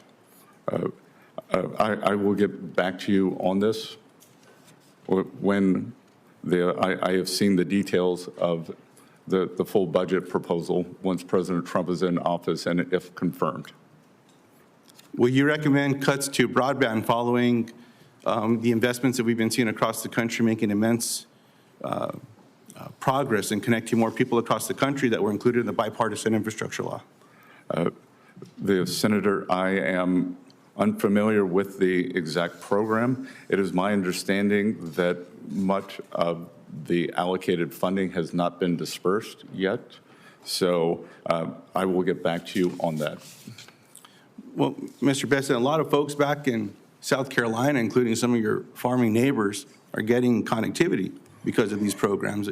You may just need to chat with them about the importance of what this program means. As my time expires, it might surprise many here that there's only a couple of us in this body that are members of Head Start, and I imagine we might hear a little bit more of that from my brother in Head Start, Mr. Warnock here. But when we talk about the importance to early education in America, the economic benefit, yes or no, will you recommend cuts to Head Start? Yeah. Again, Senator, I'll have to get back to you on this. I don't understand the intricacies of that program. Of Head Start? Yes, I don't understand the budget ramifications. I don't understand. Do you know what Head Start is? Yep, I believe it's an earlier childhood education program. That's fair, sir. I didn't realize that you had to qualify to get into that program. So the family that I was raised in, we qualified to get into that program. But it opens up doors. I mean, heck, it got a couple of us to the United States Senate. So certainly hope that we might be able to find some agreement in protecting that program. And if someone tries to eliminate that in early childhood education, that we could count on you on behalf of New Mexicans, South Carolinians, and people across America to say, no, we're not going to do that one. Mr. Chairman, thank you for the time today. Appreciate you being here again, sir. Thank you, Senator Barrasso. Thanks so much, Mr. Chairman. Thanks so much for your willingness to serve. Thanks for being here. Enjoyed our discussion quite a bit in talking about the future for the country and the role of the Treasury Secretary in getting our economy back on track. This means lower prices, higher wages, more jobs, and stronger economic growth for America. It also means protecting people in states like Wyoming from crushing regulations and devastating tax hikes. It means getting wasteful spending under control. And I'm greatly encouraged by our meeting that we had. You have, I believe, a strong vision for America, a strong vision for unleashing American energy, for getting tough on China, for getting tough on our adversaries, and to getting the federal government out of the way for so many of us. I'd like to talk a bit about energy, and I've just been in the other committee yesterday, Secretary of Energy, earlier today, the Secretary of Interior, lots of energy questions. So I'm glad that we agree a key ingredient in reigniting the economy in this country is to unleash American energy. And my home state of Wyoming is, and we're an energy superpower as a nation, and we are America's energy breadbasket in Wyoming. Energy production is the heart of our Wyoming economy and the nation's economy. It supports workers as well as schools, infrastructure, the money that comes from that, the tax revenue. Wyoming is the least populated state, but it is the third largest net energy supplier, producing 12 times more energy than we consume. It's at the forefront of oil, natural gas, coal production, carbon capture technology, hydrogen production, many alternative sources of energy. What's happened is that energy producers in Wyoming and across the country faced a whole of government assault from the Biden administration on American energy production, taxes, crippling regulations. They've weaponized the tax code in ways that are just unthinkable to me against conventional American energy production. The things that Joe Biden signed into law just made things worse. But the good news is with you there, with President Trump in the White House, things are about to change. So you've talked extensively about boosting American energy production. What role do you see yourself playing as Treasury Secretary in making sure we become American energy dominant and in terms of energy security as well? Senator Barrasso, I very much enjoyed our meeting and wide-ranging discussion, and my family and I had a fantastic vacation in Wyoming this summer. That in terms of within the potential Trump administration, I'm sure you've heard it from Secretary-designate Wright and Burgum, we refer to as energy dominance. And energy dominance, one of the reasons that I believe we have not been able to apply as muscular sanctions against the Russian Federation, or unwilling, was because the supply of energy was constrained in the U.S. Mm-hmm. So the same with the terrorist regime in Iran. So I would view that as we can raise U.S. production, we would squeeze down the bad actors, especially Iran. I think I'm right, maybe not in the exact numbers, but in order of magnitude, I believe Iran was down to 100,000 barrels of oil exports when President Trump left office. I believe that they are now exporting in excess, or approximately 1.7 million. So through sanctions policy, I believe that we can, again, as I like to say, make Iran poor again. Not the Iranian people, the Iranian government, and then at the same time, they have our domestic producers push that up with the highest energy standards in the world. Yeah, we're the best. We do it. We're the best stewards of the land, and I agree. And what we've also seen, as you mentioned, with Iran increasing the sales, or selling it to China. China is buying at a discount, so they're getting cheap energy.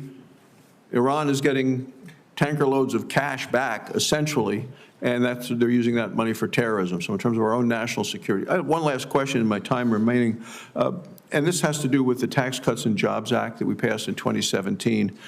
If that were to expire, we're talking about a massive tax hike of over $4 trillion. What would that kind of a tax hike mean for small businesses, for job creators, as well as our global competitiveness, if all of a sudden we put the heavy wet blanket of a $4 trillion tax increase on our nation? Senator, I think it would be devastating. That is, especially for small businesses. One of the things that, as someone who came from a very small town, lived in New York, with a very big town, and came back to a small town, I believe Wall Street has done great the past few years, and that Main Street has suffered. I think it's Main Street's time. Wall Street can continue to do well, maybe not as well, and it's time to have a Main Street small business-led recovery led by small banks, regional banks, as I call it, reprivatizing the economy. And as I said earlier, we've seen since November 15th, since President Trump's election, we have seen the biggest jump in the history of the Small Business Confidence Index. Thank you, Mr. Chairman. Thank you, Senator Tillis. Thank you, Mr. Chair. Mr. Bessent, thank you for being here and time in the office, and congratulations to you, your spouse, John, and your children, I think Cole and Caroline. He's doing a great job. I leaned over to Senator Johnson, and when you were being attacked on by one of my colleagues on the other side of the aisle, it says the guy looks like he's got a heart rate of 40. You're very composed, and thank you for staying on the facts and demonstrating all the knowledge you possess. When I wasn't here, someone put into question your viability as a nominee because of a lack of public service, which I find interesting. Sometimes I think we have too much public service in people's background here, not real-world business experience. But can you give me an idea of why this nomination may represent your first entry into public service? Yes, Senator Tillis, and again, as an adjacent state and someone who's a homeowner in North Carolina, I appreciated our conversation in your office. Look, I have been in public service, just not in the government. When I lived in New York, I was a strong supporter of a charter school called Harlem Children's Zone, which takes the young residents in a multi-block, gigantic block, keeps getting bigger area of Harlem, and takes them from cradle through high school. But I have found that my service, anyone can write a check, or anyone that with my means can write a check. What has been fulfilling for me is mentoring many of these young people. I'm still in touch with them today. I was also a trustee for Rockefeller University, one of the great research universities in the world. I was on the executive committee and the chaired the investment committee. But sitting here today is especially meaningful for me because this is my third try at public service. In 1979, when I was 17 years old, I wanted to fight for my country. My father had just experienced extreme financial difficulties. I wanted to attend the U.S. Naval Academy. I was offered by our congressman in the 6th District of South Carolina an appointment, but was unable to take that appointment because of my sexual preference. I managed to go to Yale, worked several jobs to do that. While at Yale, I wanted to do public service and joined the Foreign Service. I was told also not welcome. So sitting here today is my third attempt at public service, and I sit here knowing that President Trump chose me because he believes I'm the best candidate, not because of my sexual preference, not because Treasury Secretaries with green eyes do better, and I think it is a tribute to President Trump that he looks at people as people. I agree, and I appreciate that answer. I'm going to go into a lightning round here.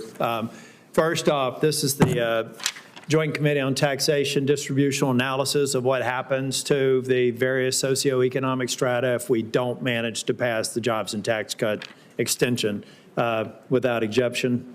Without objection.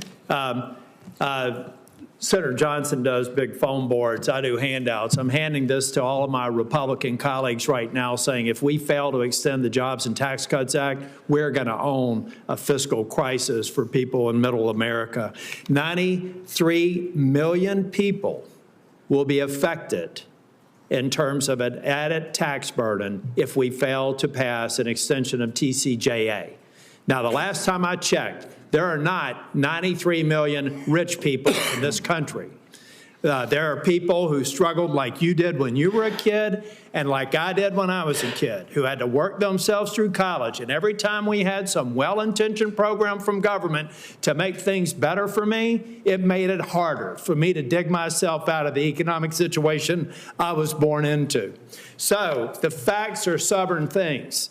This tells us what happens if we fail to pass the jobs and tax cuts. And it doesn't even get to the impact that I had. It turns out at that very table, Jelly Roll was here for a finance committee hearing. He lived in the same trailer park that I did 20 years later in South Nashville, Tennessee.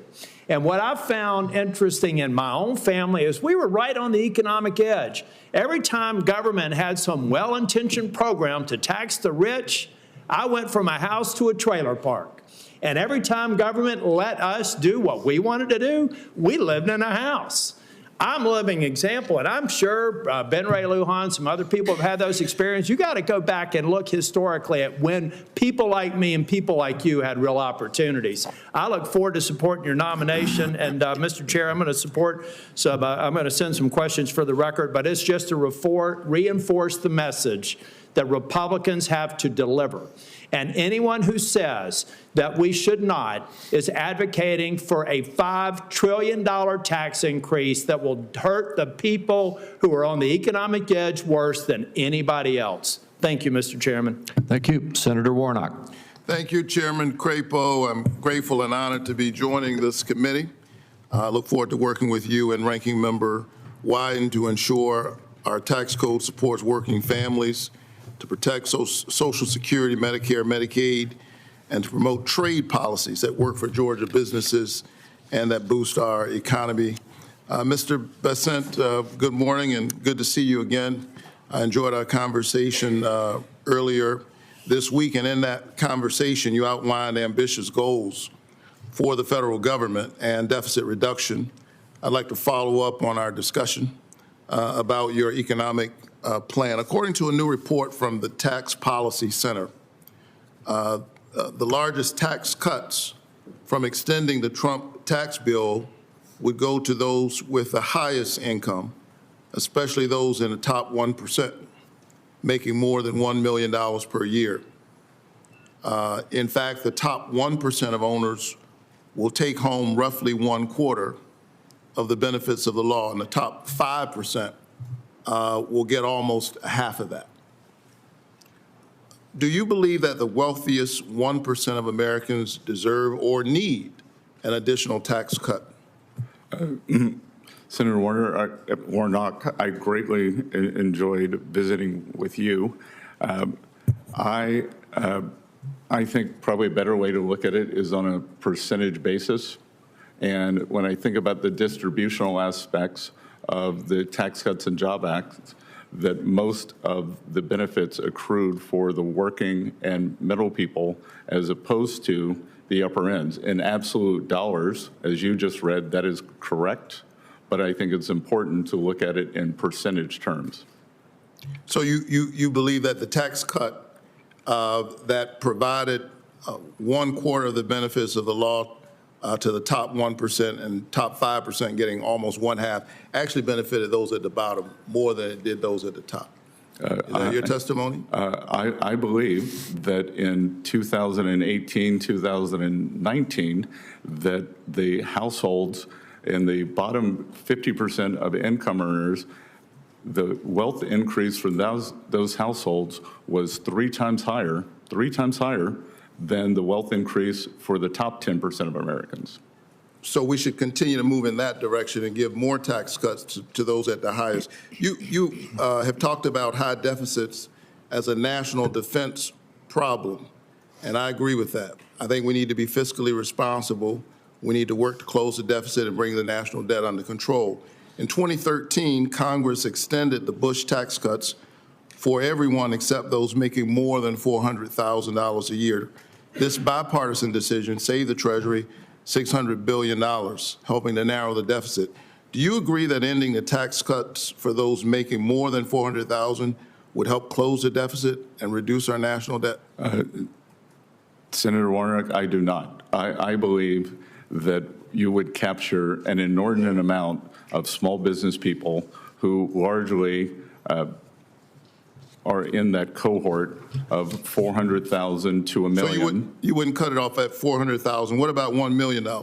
That again, I believe these are small business pass-through owners, and I believe that we, as I said before, Wall Street's done great. It is time for Main Street to do well, and small businesses need to drive what I call the reprivatization here away from this government spending. I agree that it's Main Street's time. I'm from Atlanta, so I'll say Peachtree and some other locations in my state. What about those making more than $10 million? Would we reduce the deficit by extending those tax cuts for folks making about $10 million? So again, I think it's important that we put in incentives for them to invest. So going back to the 100% depreciation for equipment, that I think that. And I don't mean to keep interrupting, but I'm the pastor, and we're known to be loquacious of speech, but I'm running out of time here. What about $1 billion? So again, that I think that these are the job creators. So there's no income level for which you would support raising taxes. Is that fair? There is no income level that I don't think we should continue the TCJA as it was. All right. I think our country is facing structural deficits. However, I think that to continue to reduce taxes for the wealthy and letting them avoid taxes based on what they already owe is not going to get us out of that problem. But I look forward to continuing that discussion with you. Thank you very much. Thank you, Senator. Thank you very much. And before we go on to Senator Blackburn, I just want to restate there's a lot of facts that have been thrown around in this hearing today. I'll just restate one that I said in my opening statement, and that is of this $4.3 to $4.6 trillion tax increase that it could happen, $100,000.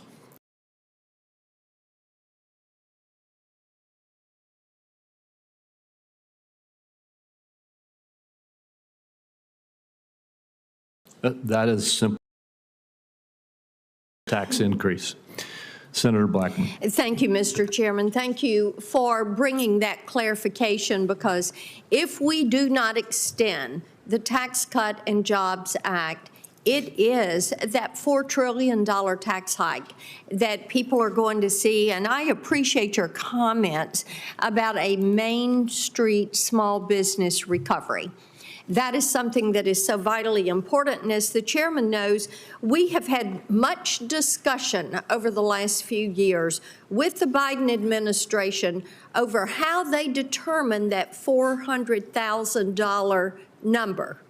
If it is the gross, if it's the adjusted gross, they came up with the term of total positive income, which is everything you make.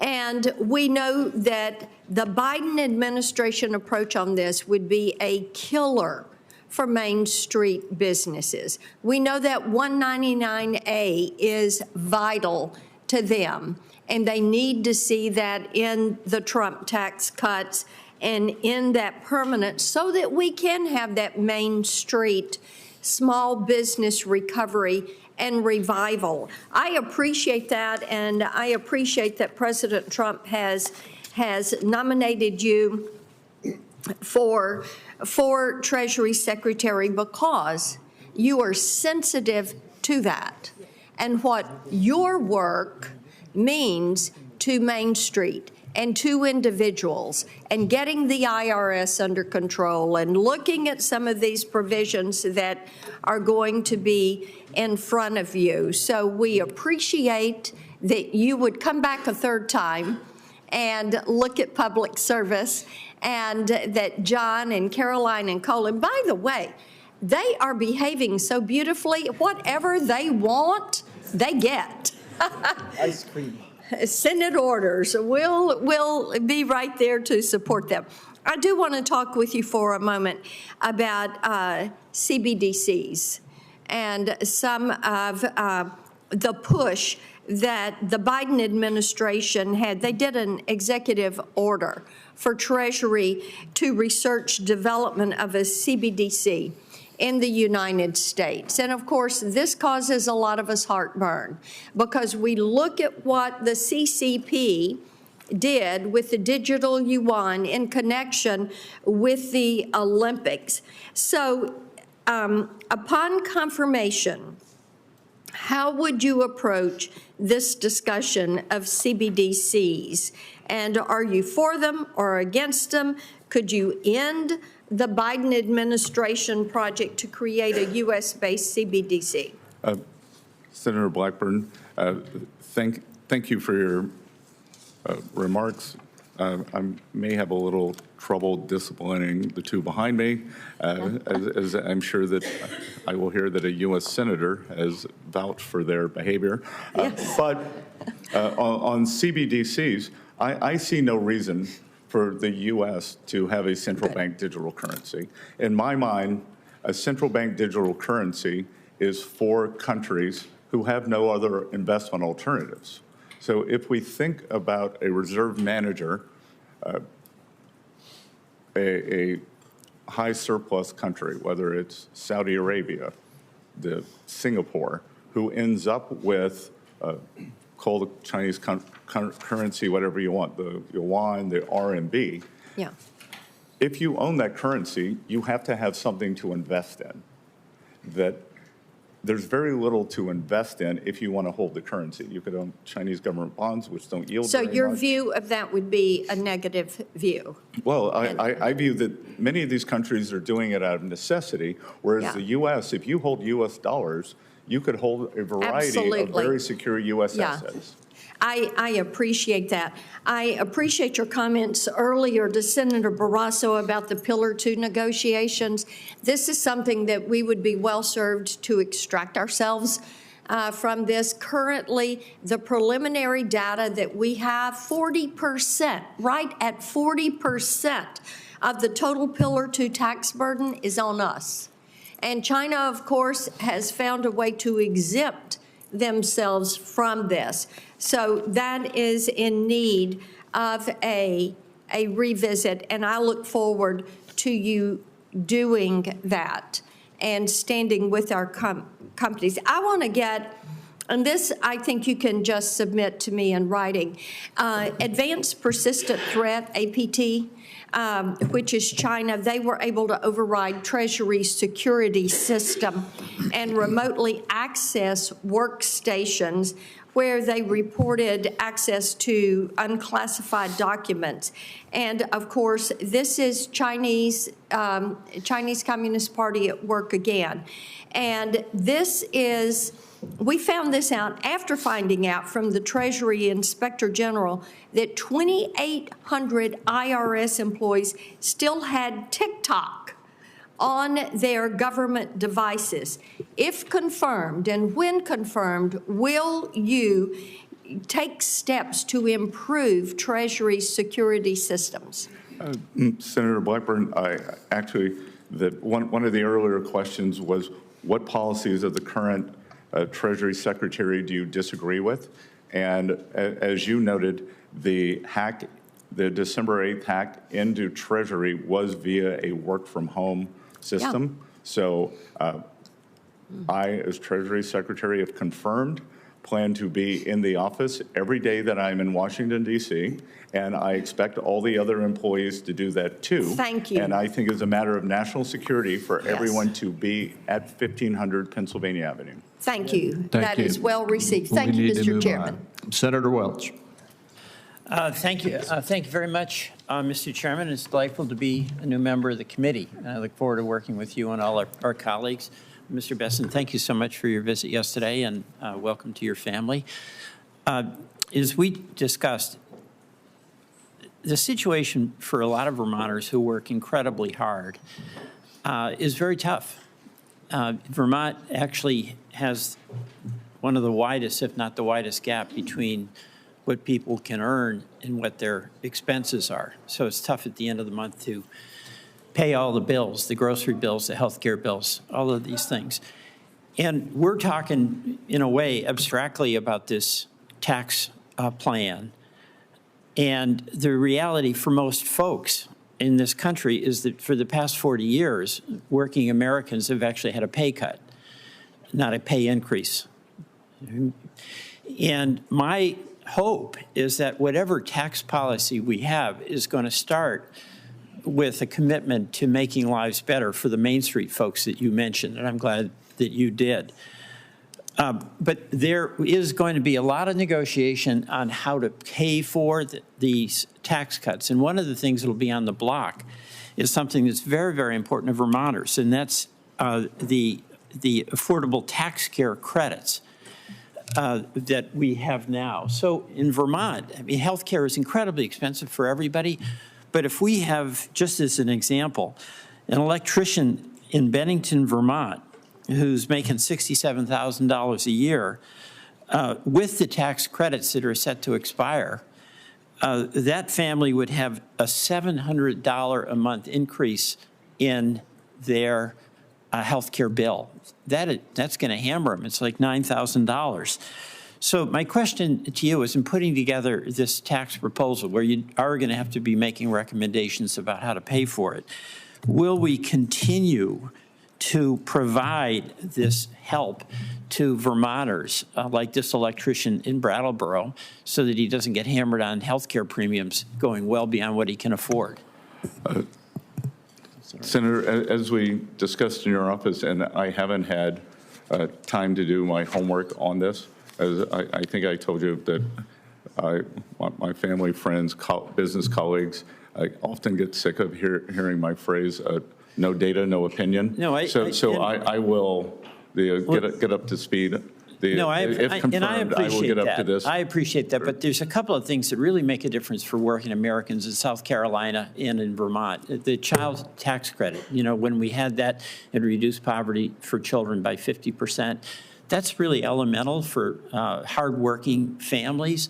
In the premium support, where healthcare is just a brutal expense for employers too, by the way.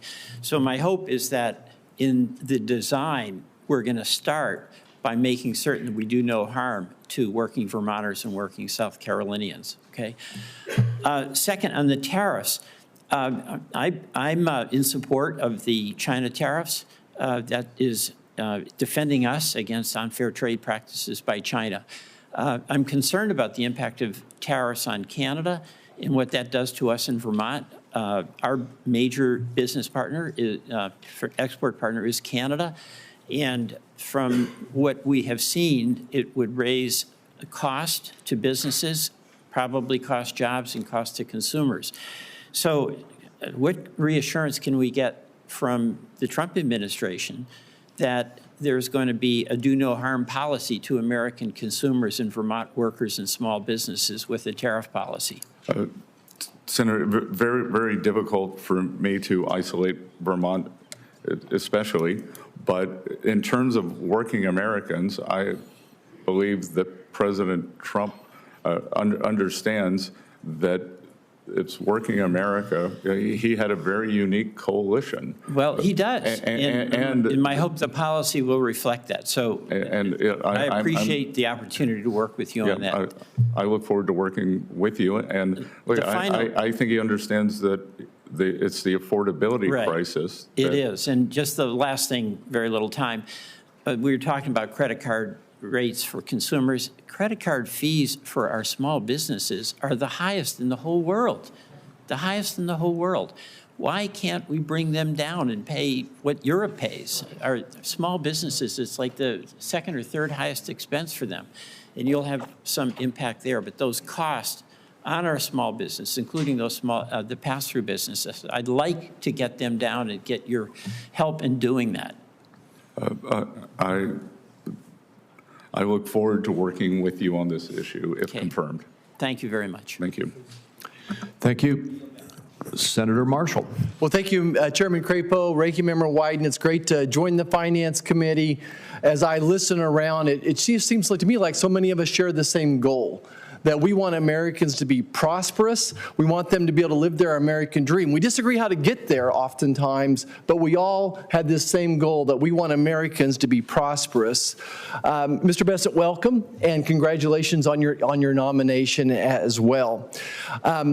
I think it could be said that rural America in many ways is President Trump's base. Of the 77 million people that voted for President Trump, a lot of them came from rural America. In fact, I think I could argue that 90% of rural Americans voted for President Trump. And no one has suffered more these last 4 years than rural America has. So my questions may be geared up about that as this economy. What can we do to help Main Street, to help small businesses, and to help rural America? Now, everyone knows that you're a financial wizard, that you've been successful on Wall Street. But I just want to understand your commitment to small town America. You're from a small town. I think you understand agriculture from our conversations and even some background in community banks. How important are community banks to those small towns, and what is your commitment to rural America? Well, Senator Marshall, I think I, again, may be one of the few Treasury Secretary nominees in recent period who occasionally listens to farm radio on XM on weekends. And I can tell you that after the Silicon Valley debacle, that farm radio was intensely focused on the potential loss of small and community banks. Yes. And they are important pillars for those communities. So I think examining in terms of what is the regulation, what is the supervision, that are they being unduly burdened, and that they are not able to help their communities. What are the supervisor? What is the supervisory edict there? And then again, as I said earlier too, I think that China has not made good on their ag purchases for 4 years. And if confirmed, next week, I would start pushing for them to resume the purchases, and then I would conference with President Trump on whether he believes that there should be a makeup provision. Thank you. I want to stay on rural America and talk about tax credits for a second. 45Z is a tax credit, and I'm not sure if you're familiar with it or not, but it would really help rural America in the standpoint that we help take some of our feedstocks, whether it's soybeans or corn, and turn it into biodiesel, renewable diesel. I think it's going to lead to a cleaner air for all of us, but it's certainly very important to rural America, and just would ask that you would look into it. But what we can't do is let China benefit from it. I really think any tax credit we have should not impact foreign entities, and just want to get a few background thoughts on this 45Z tax credit from you. Well, as we discussed in your office, and you gave me a very good overview of how the Chinese backdoor into this program. So that's obviously unacceptable. And I look forward to working with you on the 45Z. Great. And then I want to finish up probably here on the Trump tax cuts and how important it is to make them permanent. I don't understand what $4.6 trillion is, but I can tell you that families back in Kansas were able to keep about $1,000 a month in their pocket after the Trump tax cuts took effect. And I think that would be going forward. So if we lost these Trump tax cuts, then I would assume that those same families would be giving the federal government another $1,000. So this issue to me is vitally important to rural America to the tune of $1,000 a month. So I guess my question for you is, beyond just making the current Trump tax cuts permanent, what else would be on the menu that would help the economy as far as other tax cuts? Well, I think President Trump has talked about, and it's not specifically a rural issue, but it is something that affects the lower two quintiles of the income distribution more. No tax on tips, no tax on Social Security, no tax on overtime, and perhaps making auto loans tax deductible again. That would go a long way towards addressing this affordability crisis. So that's a great start. I hope we can come back and talk about C-Corp tax coming down as well one more time. That is permanent as it is, but I think there's opportunity there. Thank you, Chairman. It's an honor to be here. Mr. Chairman, one sentence. I very much appreciate our colleague mentioning 45Z, the Clean Fuels Production Tax Credit. That is part of the clean energy tax credits that we got into law, so I look forward to working with you on it. Thank you. So let me just, Mr. Bessent, so you understand how we're going here. I know it's been a long time, and thank you for your patience. We have Senator Warren next, followed by Senator Scott, and then Senator Whitehouse. And then Senator Wyden would like to ask one more question. He gets the only extra question of the day. And then he and I will probably make a few very brief remarks in wrap up. And we'll be finished at that point. Senator Warren. Thank you, Mr. Chairman, and welcome, Mr. Bessent, and welcome to your family. It's good to see everyone here today. So last month, President Trump said he supports repealing the debt limit. So do I. So there we are, Donald Trump and Elizabeth Warren are singing from the same hymnal. Mr. Bessent, let's make it a trio. Do you agree with President-elect Trump that the debt limit should be repealed? Senator Warren, first of all, I enjoyed our visit in your office and appreciate the fact that when I walked in, you said, let's talk about what we have in common, our love of Cape Cod, the Red Sox, and that addressing the affordability crisis and the housing shortage. So the debt limit is a very nuanced convention. What I would like to do is get back to you and President Trump. I'd like to do a survey of market participants with this amount of debt. It's very fragile equilibrium that we sell bonds in. Mr. Bessent, forgive me for just a minute here, because this is the question about I'm not asking you whether or not we ought to increase our debt. I'm asking a very different question, and that is whether or not we should have a statute in place that says there's a debt limit that, if we don't increase the debt limit, would cause us to default. And that's not an economic analysis. In fact, let me ask you, I understand earlier you were citing the Congressional Budget Office. Have you seen the Congressional Budget Office projections of what would happen if the United States government defaulted on its debt? That is, if we hit the debt limit and just kept on going without raising it or eliminating it? Yeah, look, Senator Warren, the United States is not going to default on its debt if I'm confirmed. But I will tell you that for people who don't understand the debt limit, it might be like taking out your handbrake in your car, that you can still hit the brakes, but it's one less feature. But I thought you just said you'd never use it. So you're talking about a handbrake that appears to be there, but in fact is not connected to a braking system. It is literally never used, right? Never been used. I've never pulled a handbrake going 60 miles an hour in my car. And the reason for that, I assume, is the enormous cost of a debt default. In fact, the Congressional Budget Office that I was asking you about a minute ago said that, or Moody's estimated, that a debt limit breach would cost the U.S. economy $12 trillion and cost 6 million people their jobs.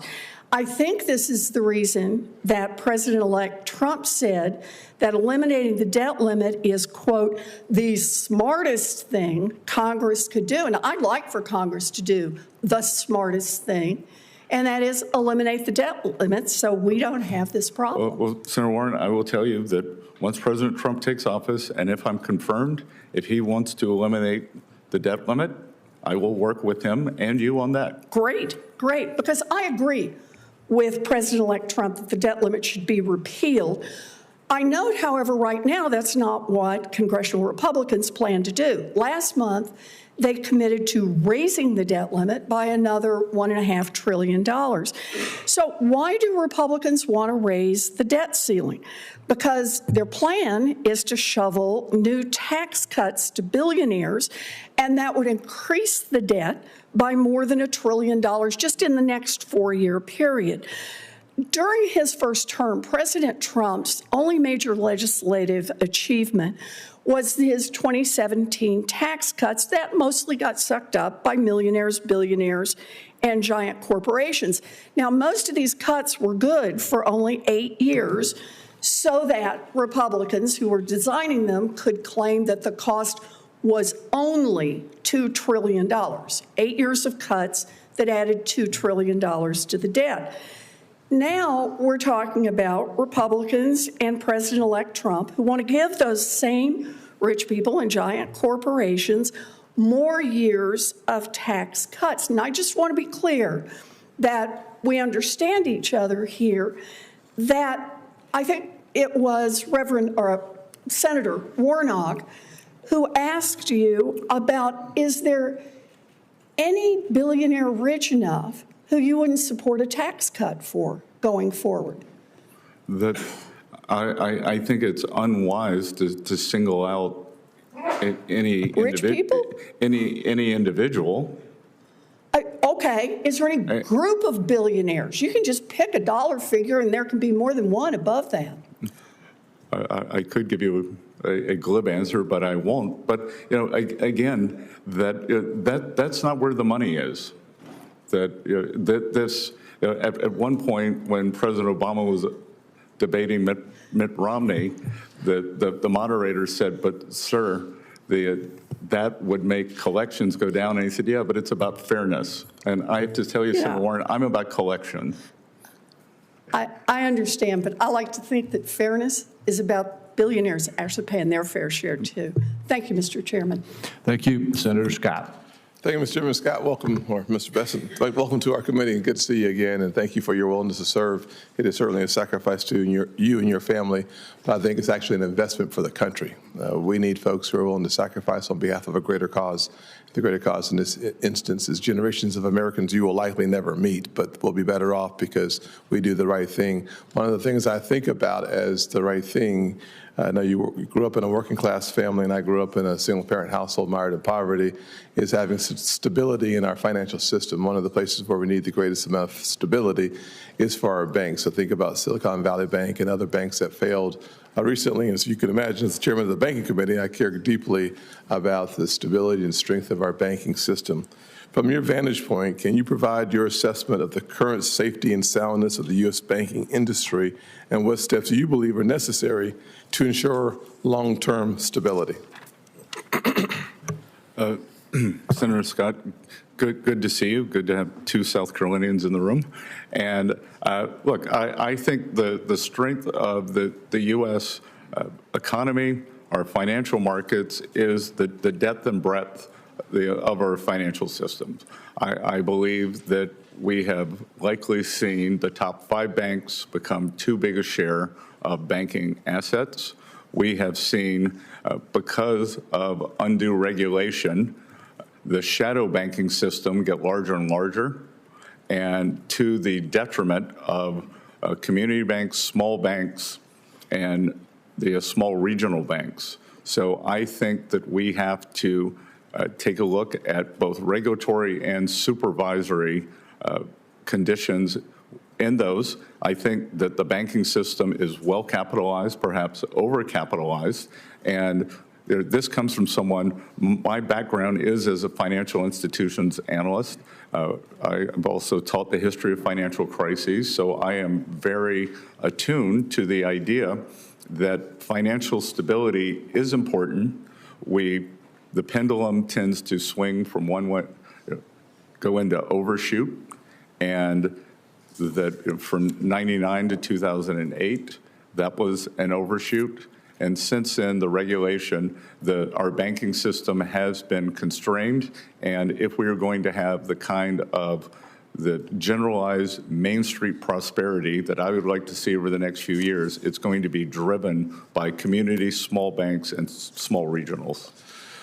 Well, if I had more time, maybe another 5 or 6 minutes would be great. I don't think I'm getting it. Thank you very much.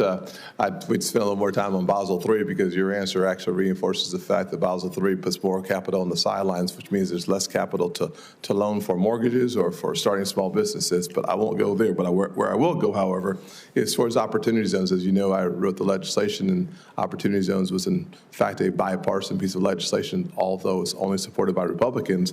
And the results of the opportunity zones has been astounding. My friends who are mayors, Democrat mayors, support it and celebrate it. My friends who are Republican governors support it and celebrate it, because the fact is simple, that $84 billion committed and invested in opportunity zones have led to real help coming into some distressed communities.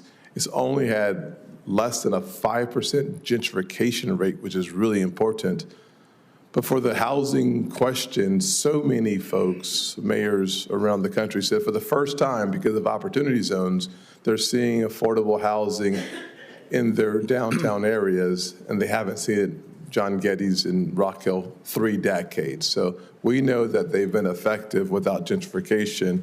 I hope that the administration will spend some time encouraging and supporting the next iteration of opportunity zones. Your thoughts quickly? Senator Scott, I think they have been a resounding success. And I recently read data that in terms of affordable housing, the opportunity zones have created more affordable housing within the zones than any other federal government program since opportunity zones were created.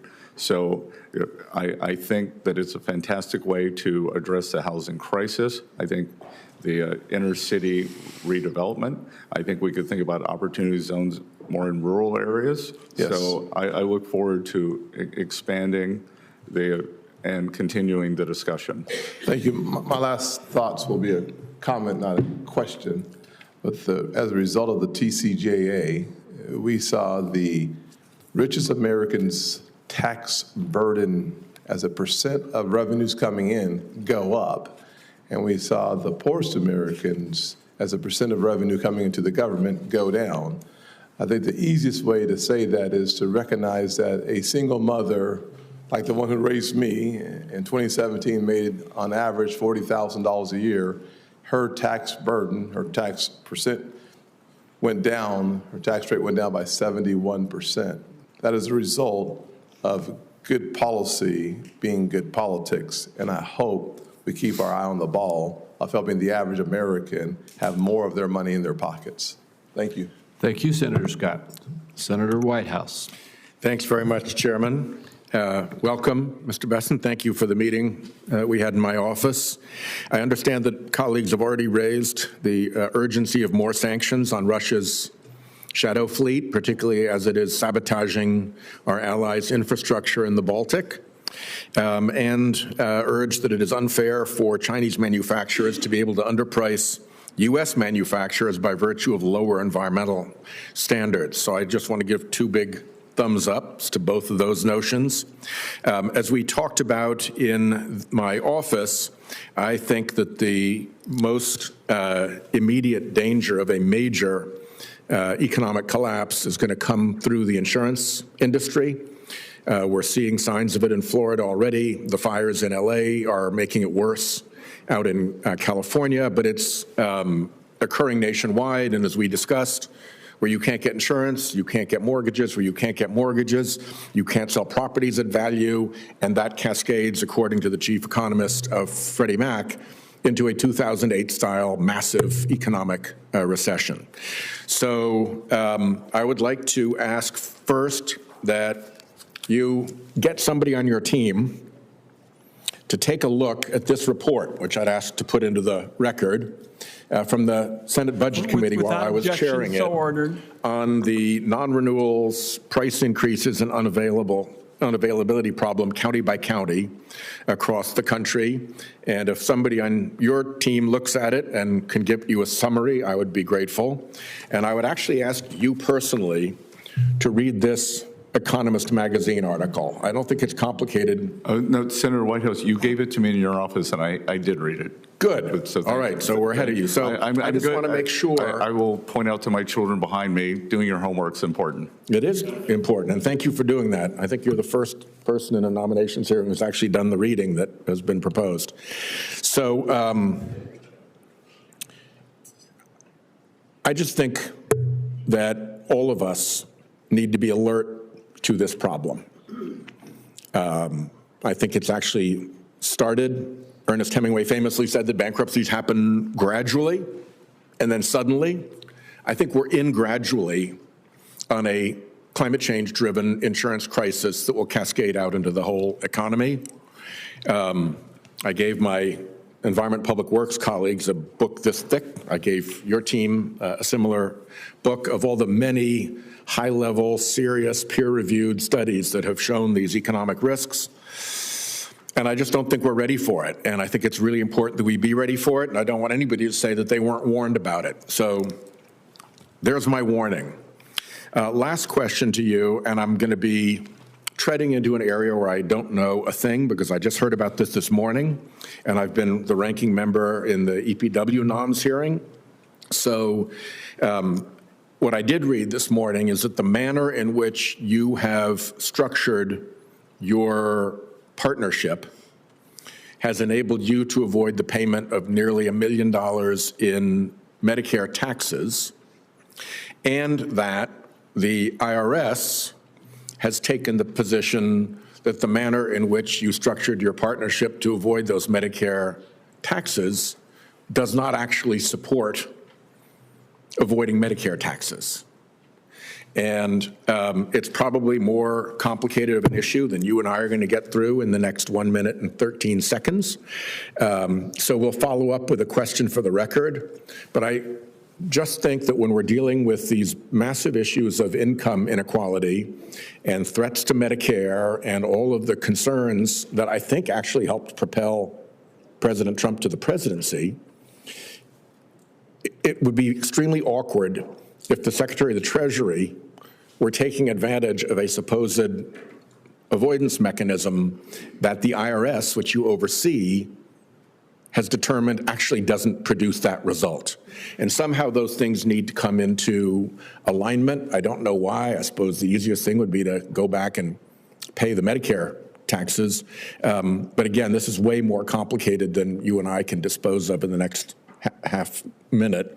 But I do think it's important. I think it's really important to send a message as an incoming Treasury Secretary that everything you do with respect to your personal taxes aligns with IRS guidance.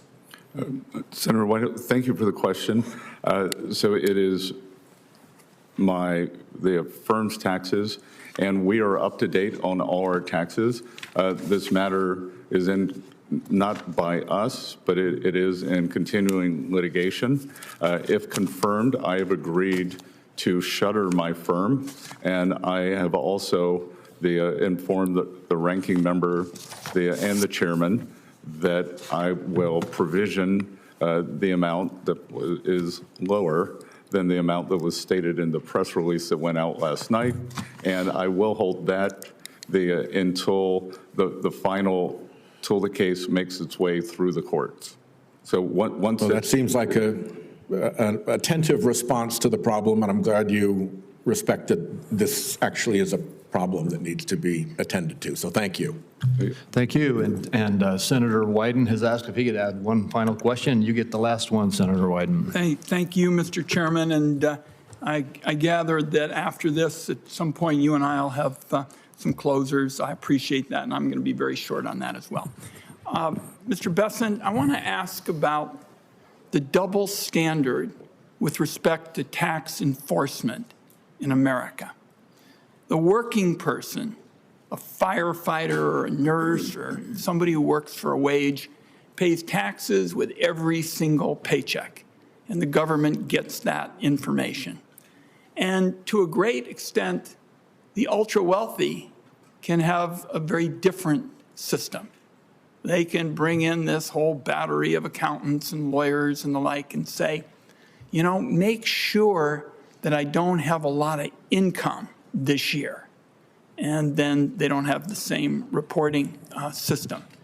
And what I have always felt is that ensuring that the government, the IRS, can do tax enforcement to prevent wealthy tax cheating is absolutely crucial to limiting this double standard with respect to enforcement, where you have all this information from people who are working for a wage, and you're trying to figure out what's actually going on with lots of wealthy people.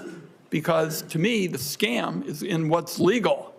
I want it understood that I'm talking about people using their accountants and lawyers and this battery of people.